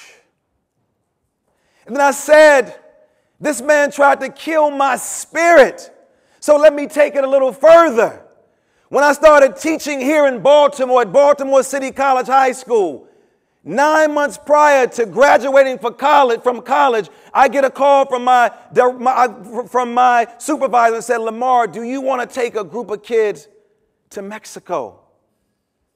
The same boy who sat in Senor Hogan's class, and he tried to, as they say in the neighborhood, play me. And my teacher asked me, do I want to take a group of kids to Mexico? And I was so nervous because I was 23 years old, just graduated from college and was just there 9 months ago. And I was afraid. Why? Because he judged this book cover. And I took on a challenge, and I took 11 urban youth who had never gotten on a plane, who had never gone through the airport, who had never had a passport. And I said, I'm going to change the headlines. But then I said, let me take it a step further.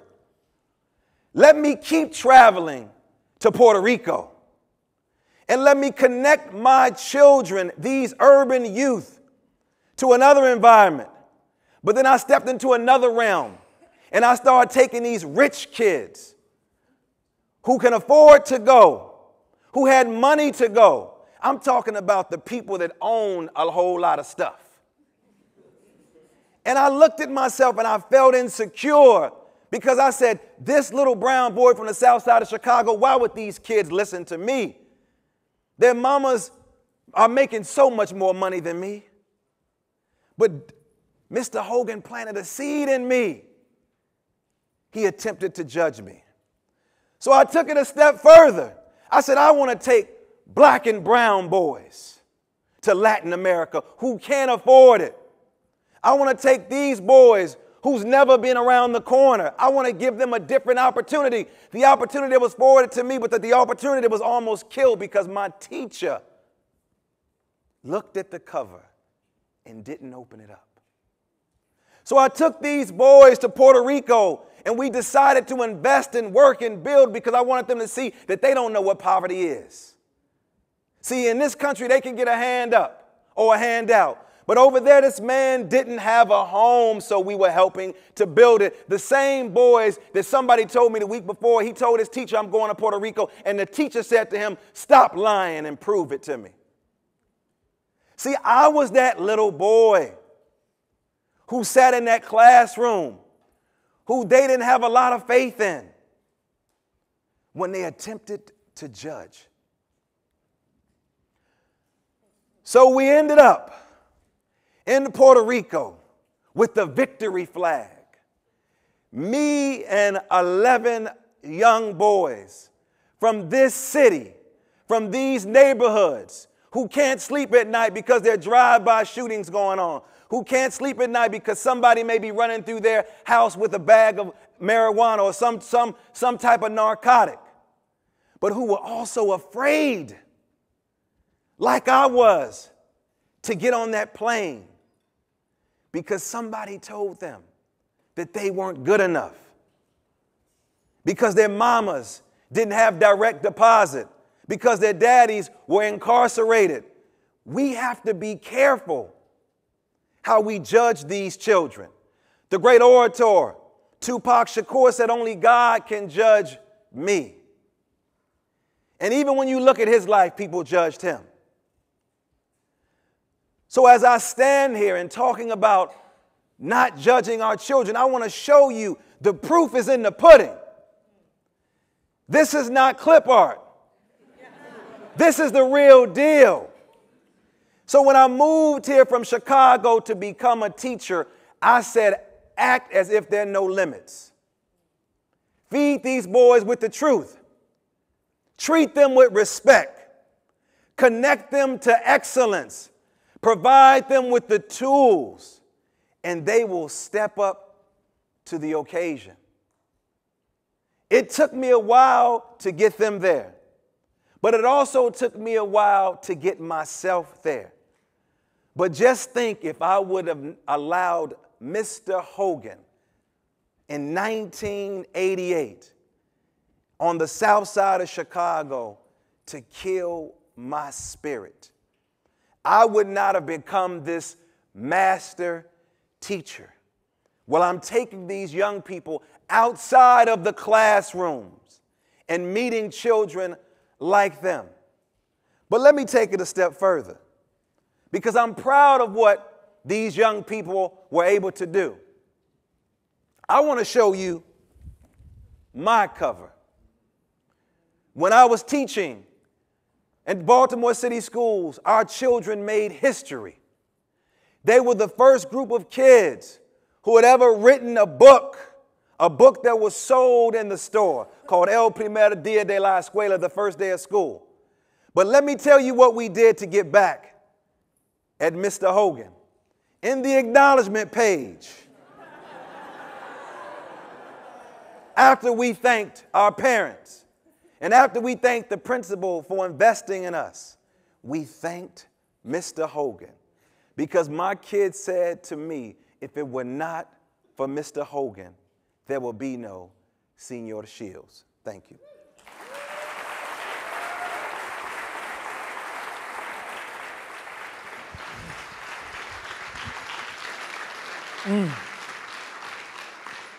When I was a little boy, and they've told me to stop doing this, I'm killing time. When I was a little boy, I wanted to either be the Pope, we were Baptists, but I either wanted to be the Pope or the President of the United States. It's so funny. I told my 6th grade teacher, she said, well, Anthony, what do you want to be in front of the whole class? I grew up in the South. I said, I'd like to be President of the United States. And Mrs. Spitzer, God rest her soul, said, well, Anthony, blacks can't be president. You could be a good mayor, but you can't be president. I wish Miss Spitzer was still alive today. I really wish Miss Spitzer was alive today. How many of you remember the game Tomb Raider? Oh, come on. I know more of you know. You don't want to admit it. Lara Croft was the only reason I played these video games. Partly because she was beautiful, but the other part, she was so smart. When I met Carol Riley today, I didn't think of Lara Croft right off the bat, but when I talked to her, I was blown away. She is breathtakingly beautiful, not to marginalize her at all, but she is so smart. Carol is currently finishing her doctoral research in surgical robotics at the Johns Hopkins University, and she runs a laboratory called Tinkerbell Laboratory, which is focused on creating lovely, it says lovely right there, low-cost, do-it-yourself projects. She holds a patent on surgical skill evaluation and has been featured on PC Week, The Washington Post, NPR, and it goes on and on. Sadly, she's almost done with her graduate degree, and she'll go back to California when she's done. Come, she won't be staying. I want you to make her feel real guilty. She won't be staying here in Baltimore, but boy, the work she's done while she's been here. Welcome, Carol Riley.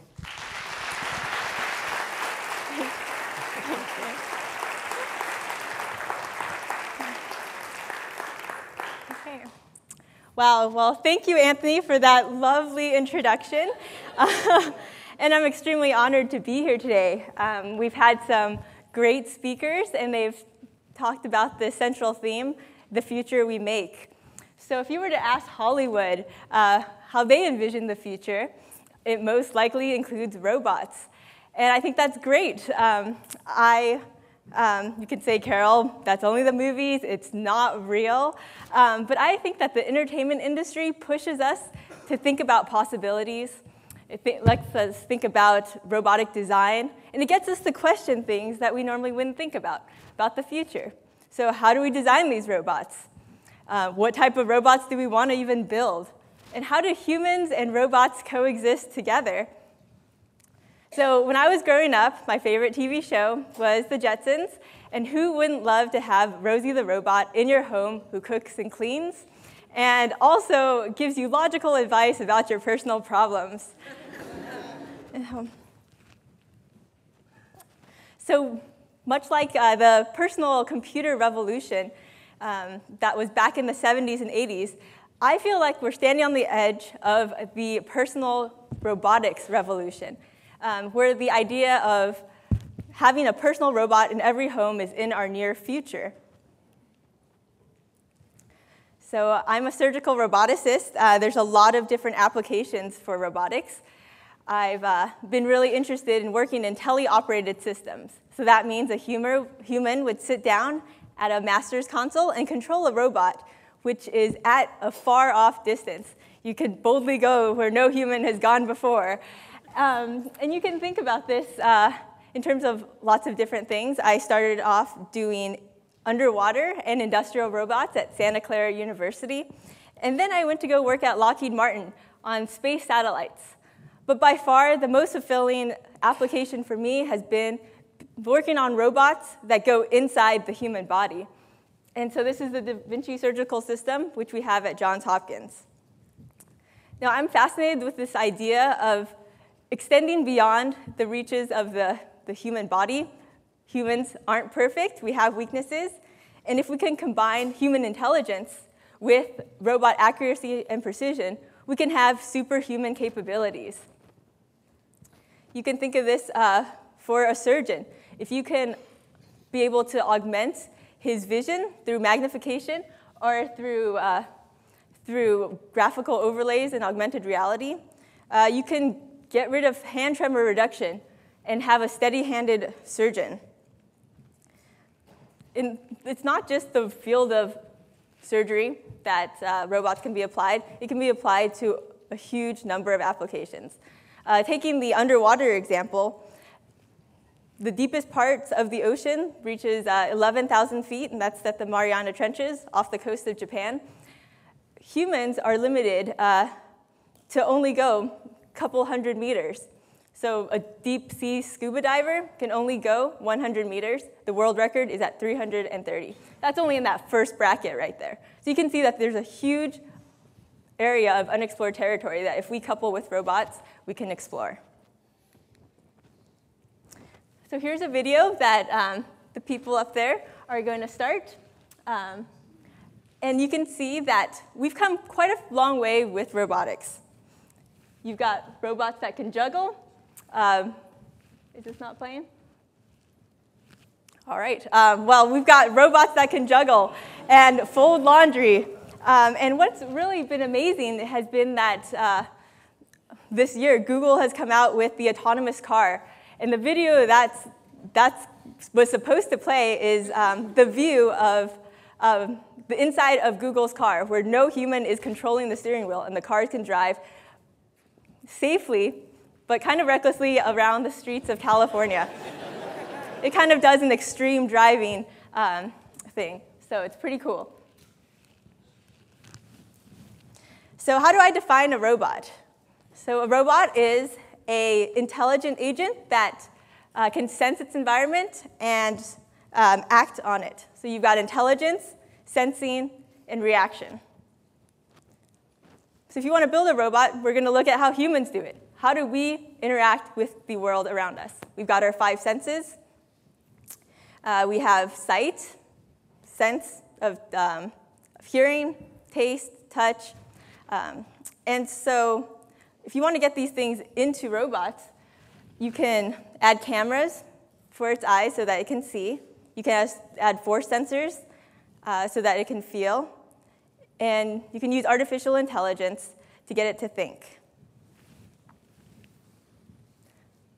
So I'm going to focus on the field of human and computer vision really quickly.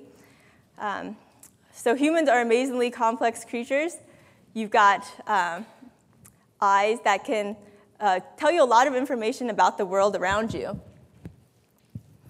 But we're amazingly complex creatures. Half of our brain is devoted to visual processing. So if you don't believe me, you can think about all the optical illusions that you've seen. So you know that what you see is different than how you perceive that scene. And vision is a very passive interaction where you survey the scene. Haptics, on the other hand, which is the sense of touch in robotics, is an active interaction. Where to be able to feel things, you have to manipulate and change the environment around you. So how do you get a computer to see? You have cameras that look at a scene, and you have a computer program that can be able to recognize objects and track them in space. Building on haptic devices, if you get a robot, these are different sort of input devices that you can have for haptics. Haptics, like I said, is the sense of touch in robotics. You can have glove-like devices that can display force, or you can have a pen-like stylus that will give you force feedback. You can also think about haptics in terms of temperature or vibration. So it makes the environment a lot more immersive.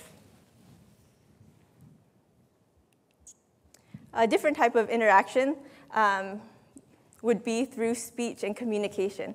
If you look at verbal versus nonverbal interaction cues, I think today we've talked about IBM's Watson, which has the world record for Jeopardy. So we know that robots are incredibly smart. But what I was impressed with this system is the natural language, that it was able to really naturally understand what people were saying and be able to respond back as well. So now you've got robots that can see and feel and think. Let's talk about how to design a robot and what type of robots we'd like to see. So a few decades ago, this idea of robots that if we design robots that look like us, we like them more. So you have an industrial arm, and the more and more it looks like us, the better we think it gets. Unfortunately, when you get close, very, very close to how a human looks, it starts to get into this idea of the uncanny valley, which is where robots just look creepy. And we've seen a lot of these. So it's gotten robot designers to really reevaluate and think about how to design robots. And maybe the best way to go isn't to get to look like us, but maybe to go the opposite way and look at really cute robots. So if this video isn't playing, that's okay. So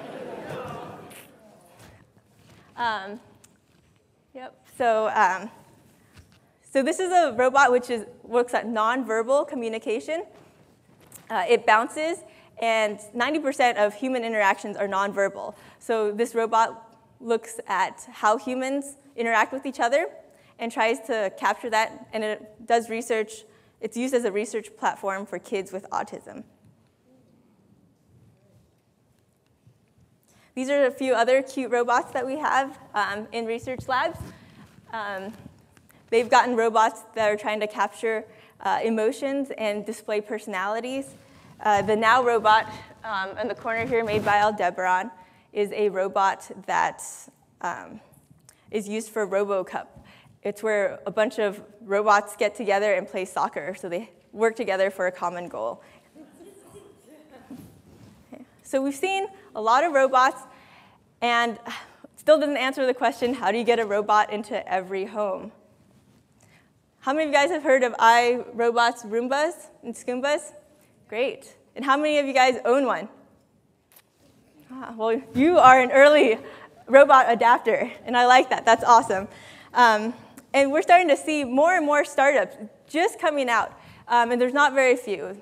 There's a couple in Silicon Valley, Pittsburgh, and Boston. And I'd really like to see some startups happening here.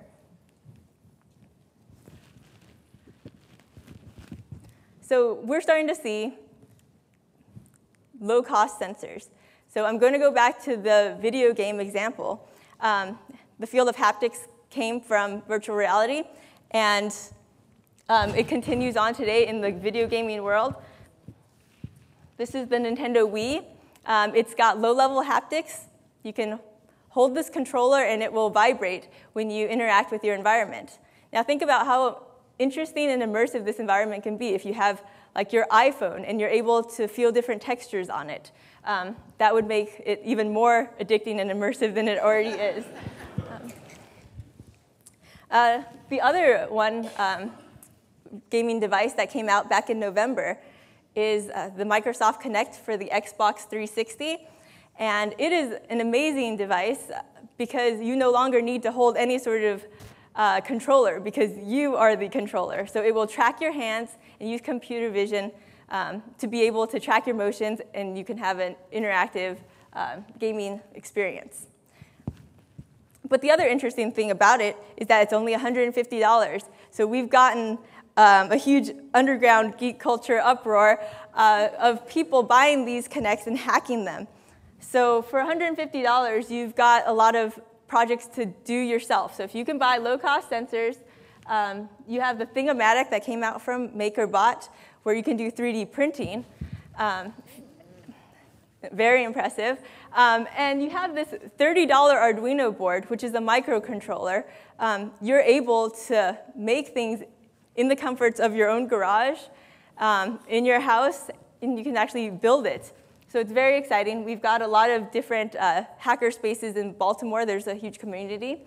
There's 3 different ones, so it'd be cool to check it out. So there's been a boost from the Arduino boards. It was just announced last week that it will be incorporated into Google's development framework for open source, open accessories for their Android phones. So that's going to be really exciting that they're using the Arduino board, and we're going to be able to see a lot of exciting new products from, that you can use on your Android.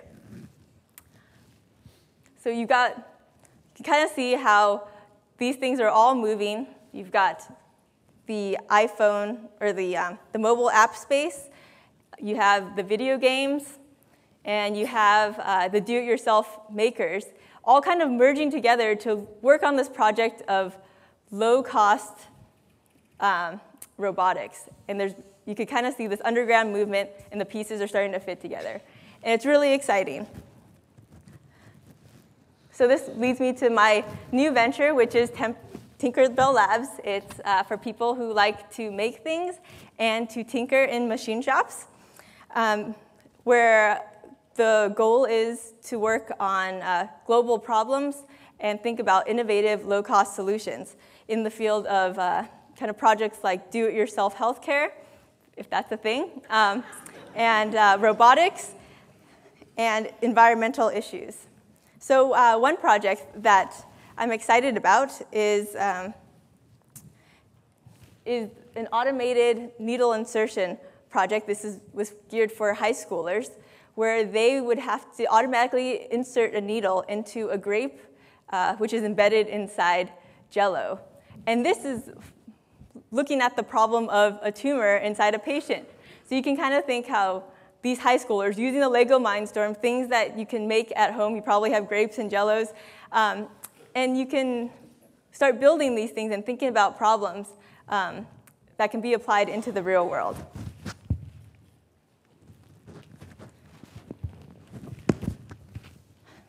So we're still a long ways off from a personal robot in every home, but we're getting there. There's a lot of work to be done. What I imagine is robots that are intelligent, low cost, and have a positive global impact.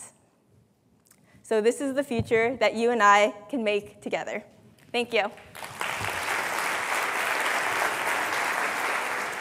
Great job. Oh, you give that to her.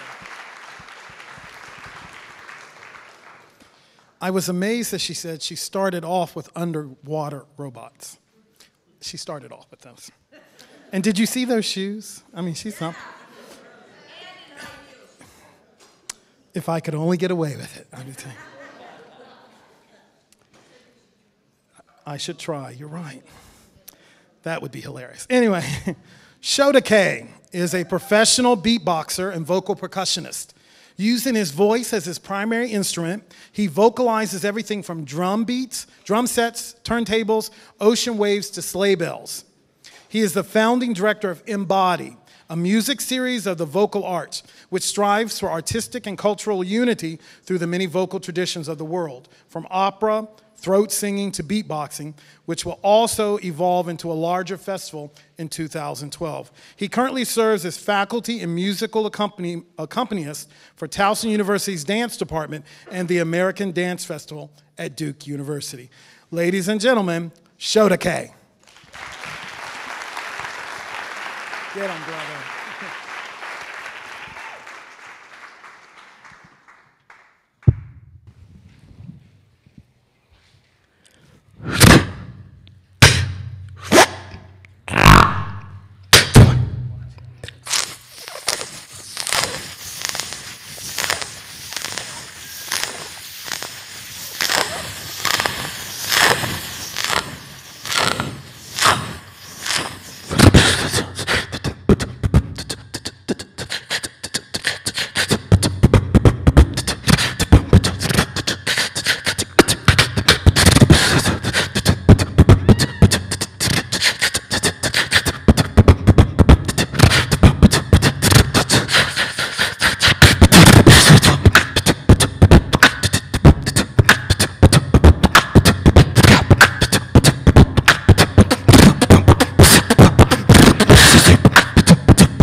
Love rain down on me.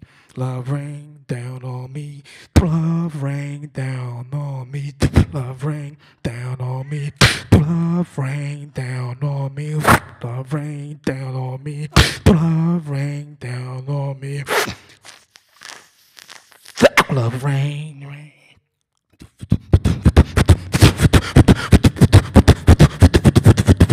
Love rain down on me. Love rain down on me. Love rain down on me. Love rain down on me. Love rain down on me. Love rain down on me. Love rain down on me.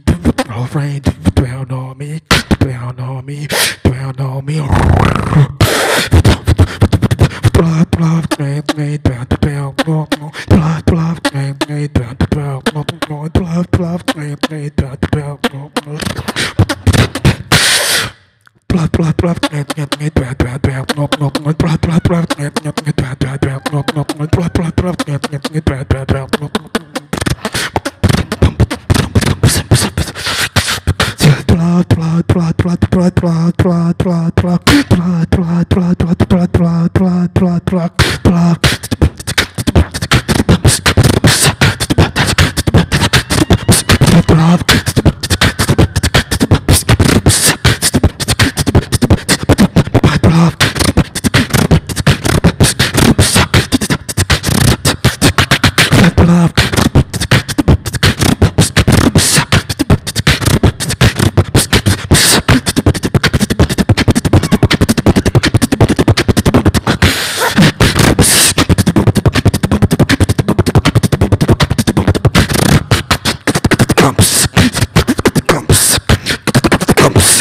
You weren't expecting that, were you?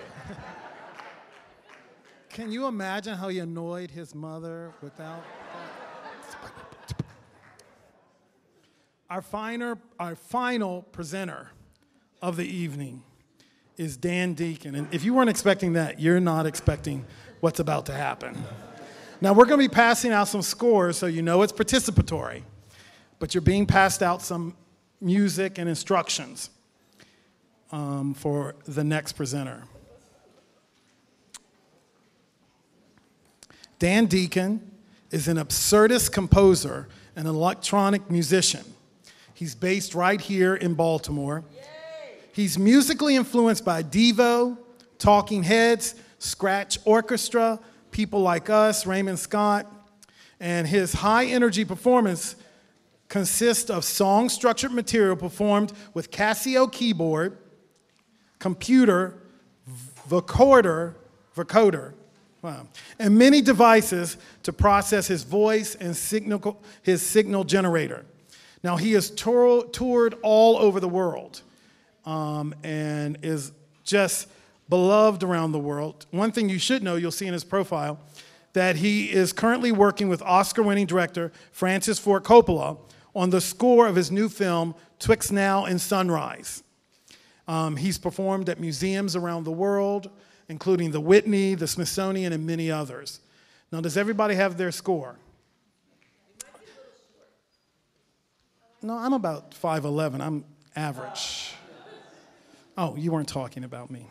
It's been a long day. I'm kidding. Corny. Ladies and gentlemen, please welcome Dan Deacon.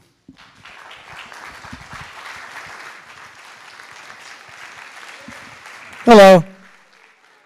I heard someone say that we were short on scores. Does anyone not have one?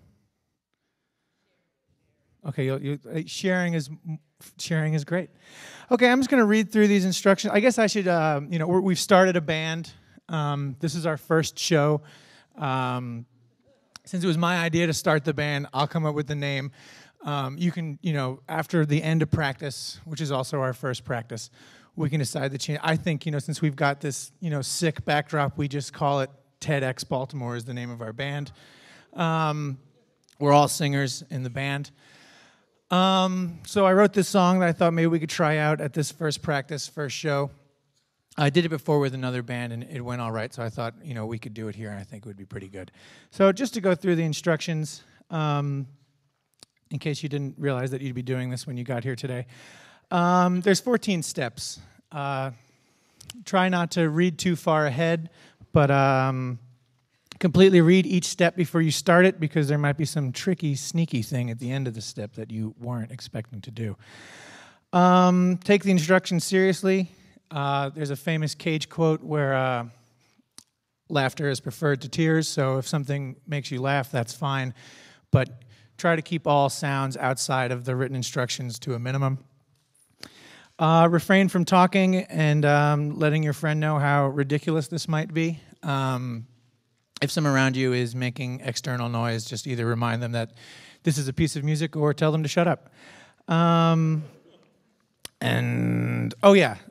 need your cell phones for this, so if we could all take out our cell phones and turn them on and turn the volume as loud as they could get. And if you don't have a cell phone, good for you. Could we please applaud all the people that don't leave the house with a cell phone or don't own one?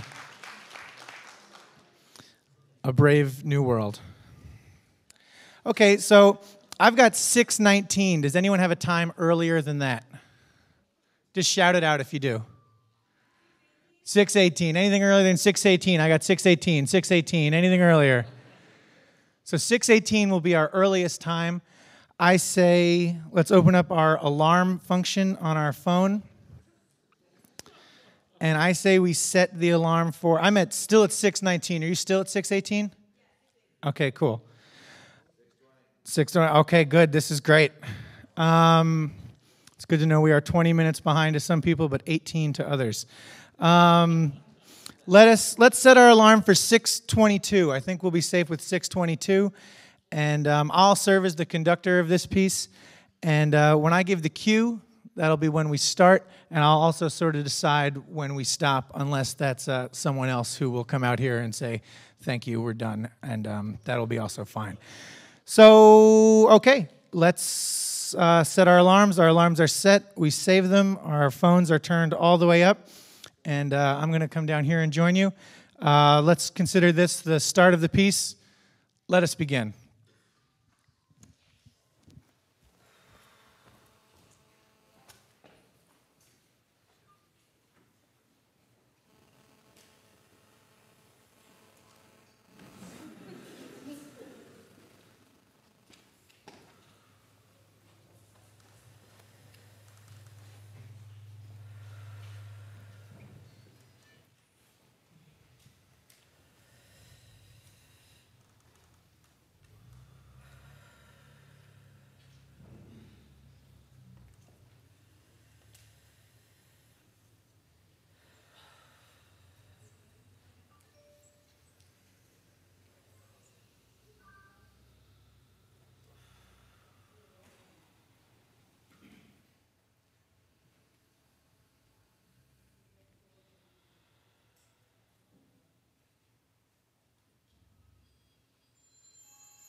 about it later. Love you. Bye.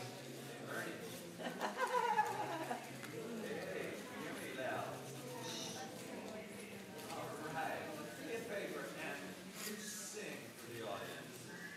Sing it as loud because I love to hear how you sing. Sing it really loud.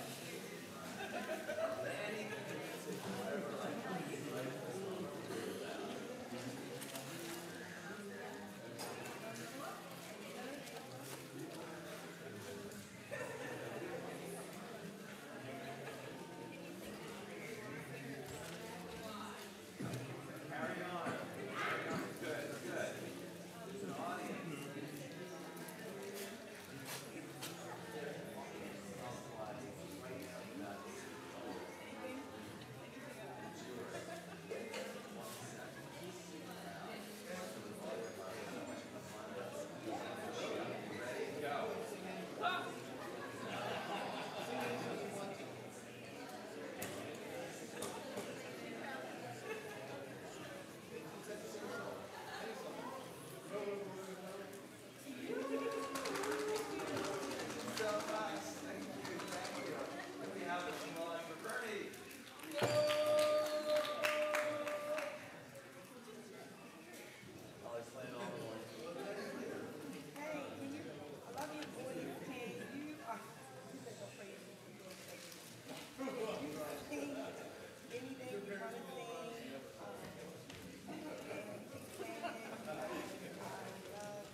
Just sing something for me.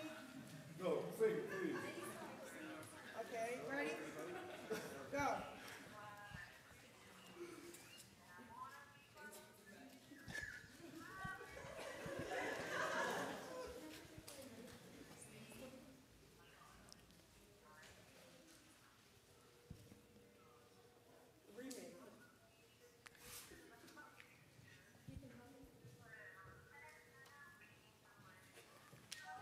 Hey Val, I'm at TEDx in Baltmore, and I was wondering, I really love your voice. Could you sing something for me? I'm at TEDx in Baltimore. Thank you. No, I'm at TEDx. You can watch at TEDx.com.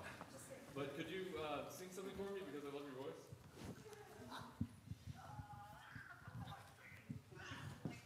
Anything.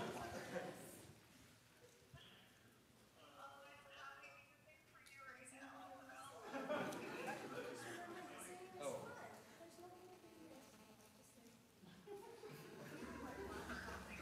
Oh, right. Okay. I like to try your brother. Bye.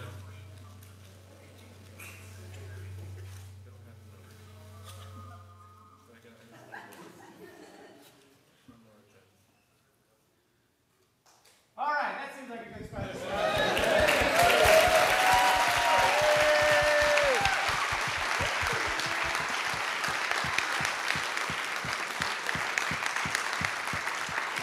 Dan Deacon.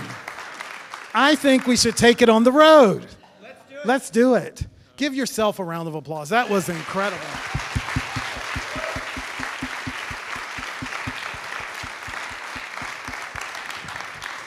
Well, I'm sad to say that that concludes session 2.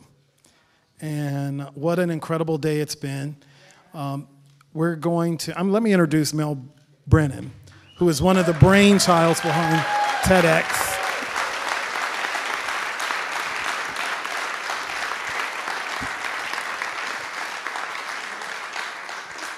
Behind me, you're going to see some organizations, and in your near your inside back cover, you're going to see some names of the folks and organizations that played a central role. Everybody is enlisted there. There's all kinds of folks who we haven't said thank you to. Those that aren't listed there, let me say thank you right now. TEDx of any type can't come off without a whole bunch of people giving their 100% best effort, and that's the same for TEDx Baltimore. So we appreciate all these organizations. We appreciate all the people. We appreciate the speakers and the performers that shared with us today around this theme of the future we make. We thank our host, Anthony McCarthy. Oh, thank you. God bless you. Thank you.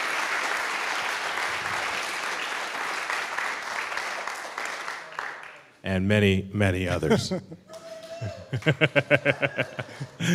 Many others. Thank you very much.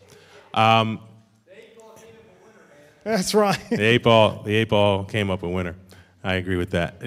Keep in mind that our focus is to fit within the TEDx community, and there's another TEDx that's coming this fall, and that's TEDx Mid-Atlantic, October 29th. So continue to support the TED movement in our region by checking that out. And don't forget that we'll be doing this again in the first quarter of next year at minimum. So stay tuned for that.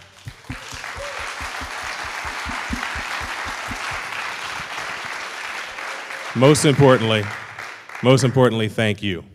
Thank you for being here. Thank you for supporting ideas worth spreading. You are the locomotive engine that makes this whole endeavor work, so thank you very much. That concludes TEDx Baltimore. We are going to go out with, there are refreshments for you on the way out, and we're going to conclude with a TEDx video that you don't have to stay for, but it speaks to Sonia Brooke and Santalisa's theme of activating education, Dan Meyer, about transforming math class. But we don't want to keep you any longer. If you don't want to stay any longer, thank you very much. We are very excited to have you. It was an incredible experience. Thank you again.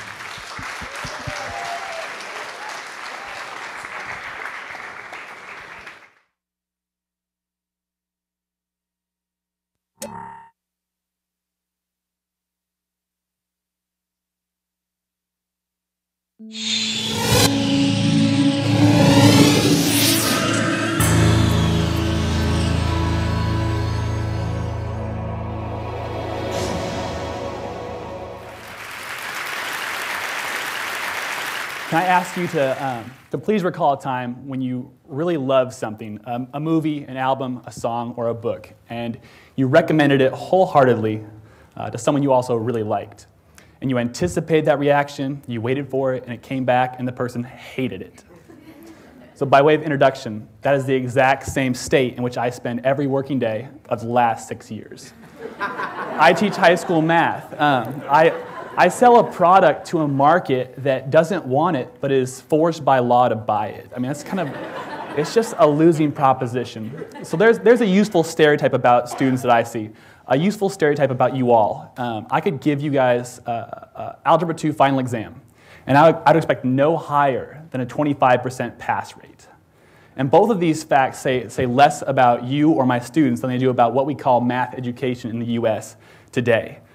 To start with, I'd like to break math down into two categories. One is computation. This is the stuff you've forgotten. For example, factoring quadratics with leading coefficient greater than 1. Okay? This stuff is also really easy to relearn, provided that you have a really strong grounding in reasoning, math reasoning. We'll call it the application of math processes to the world around us. This is hard to teach. This is what we would love students to retain, even if they don't go into mathematical fields. This is also something that the way we teach it in the US all but ensures they won't retain it. So I'd like to talk about why that is, why that's such a calamity for society, what we can do about it, and to close with why this is an amazing time to be a math teacher. Okay? So first, five symptoms that you're doing math reasoning wrong in your classroom. Okay? One is a lack of initiative. Your students don't self-start. You finish your lecture block, and immediately you have 5 hands going up, asking you to re-explain the entire thing at their desks. Students lack perseverance. They lack retention. You find yourself re-explaining concepts 3 months later, wholesale. There's an aversion to word problems, which describes 99% of my students, and then the other 1% are eagerly looking for the formula to apply in that situation. Okay? This is really destructive. David Milch, a creator of Deadwood and other amazing TV shows, has a really good description for this. He swore off creating contemporary drama, shows set in the present day, because he saw that when people fill their mind with 4 hours a day of, for example, 2.5 Men, no disrespect, it shapes the neural pathways, he said, in such a way that they expect simple problems. He called it an impatience with irresolution. You're impatient with things that don't resolve quickly. You expect sitcom-sized problems that wrap up in 22 minutes, 3 commercial breaks, and a laugh track. And I'll put it to all of you, what you already know, that no problem worth solving is that simple. I'm very concerned about this because I'm going to retire in a world that my students will run. I'm doing bad things to my own future and well-being when I teach this way. I'm here to tell you that the way our textbooks, particularly math-adopted textbooks, teach math reasoning and patient problem solving, it's functionally equivalent to turning on 2.5 Men and calling it a day. In all seriousness, here's an example from a physics textbook. It applies equally to math. Notice, first of all, here that you have exactly 3 pieces of information there, each of which will figure into a formula somewhere eventually, which the student will then compute. Okay?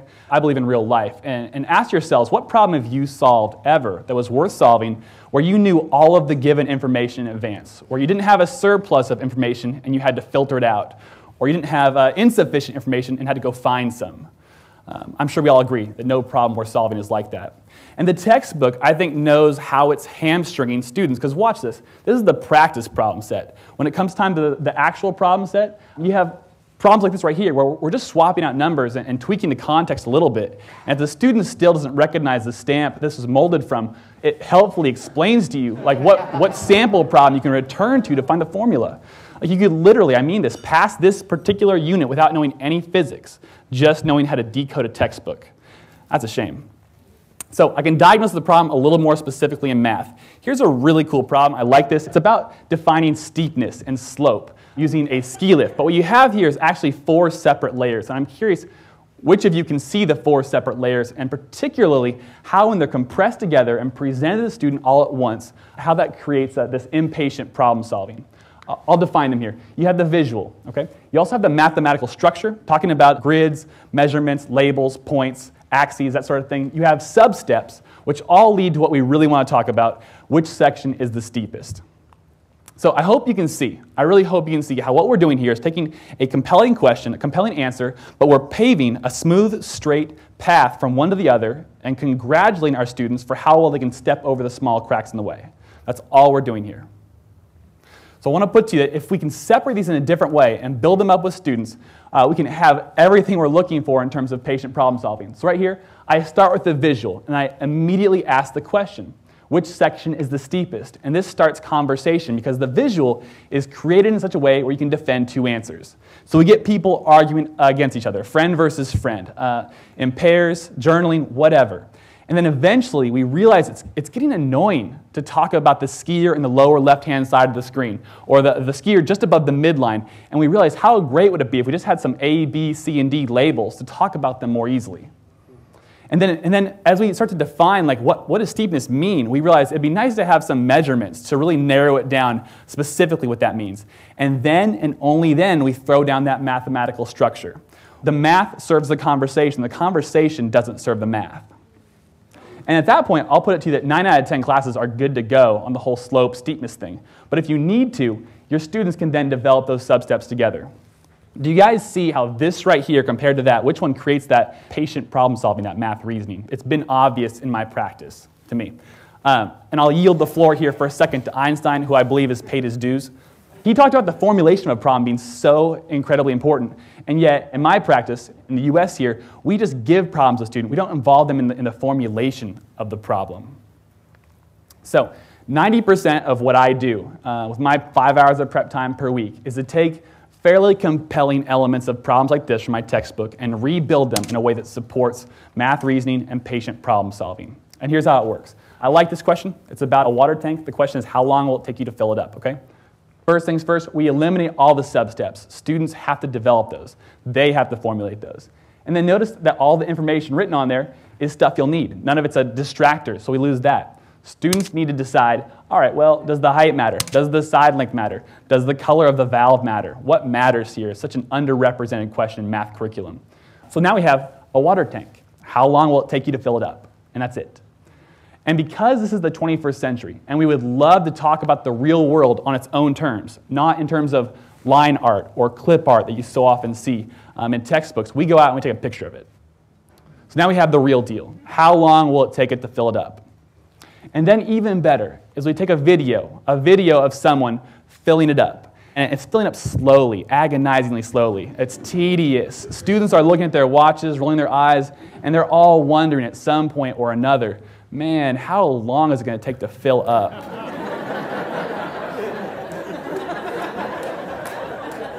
That's how you know you've baited the hook, right? And that question off this right here is really fun for me because like the intro, I teach kids, because of my inexperience, I teach the kids that are the most remedial, all right? And I got kids who will not join a conversation about math because there's, like, someone else has the formula. Someone else knows how to work the formula better than me, so I won't talk about it. But here, every student is on the level playing field of intuition. Like, everyone's filled something up with water before. So I get kids answering the question, how long will it take? I got kids who are mathematically and conversationally intimidated, joining the conversation, put names on the board, attach them to guesses, and kids have bought in here. And then we follow the process I've described. And the best part here, or one of the better parts, is that we don't get our answer from the answer key in the back of the teacher's edition. We instead just watch the end of the movie. And that's terrifying, all right? Because the theoretical models that always work out in the answer key, the back of the teacher's edition, like that's great, but it's scary to talk about sources of error when the theoretical does not match up with the practical. But those conversations have been so valuable, among the most valuable. So I'm here to report some really fun games with students who come pre-installed with these viruses day one of the class, okay? These are kids who now, one semester in, I can put something on the board totally new, totally foreign, and they'll have a conversation about it for 3 or 4 minutes more than they would have at the start of the year, which is just so fun. We're no longer averse to word problems because we've redefined what a word problem is. We're no longer intimidated by math because we're slowly redefining what math is. This has been a lot of fun. I encourage math teachers I talk to use multimedia because it brings the real world into your classroom in high resolution and full color. To encourage student intuition for that level playing field, to ask the shortest question you possibly can and let those more specific questions come out in conversation. To let students build the problem, because Einstein said so. And to finally, in total, just be less helpful. Because the textbook is helping you in all the wrong ways. It's helping you, it's buying you out of your obligation for patient problem solving and math reasoning to be less helpful. And why this is an amazing time to be a math teacher right now is because we have the tools to create this high quality curriculum in our front pocket. It's ubiquitous and fairly cheap.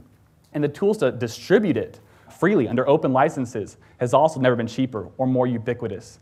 I put a video series on my blog not so long ago, and it got 6,000 views in 2 weeks.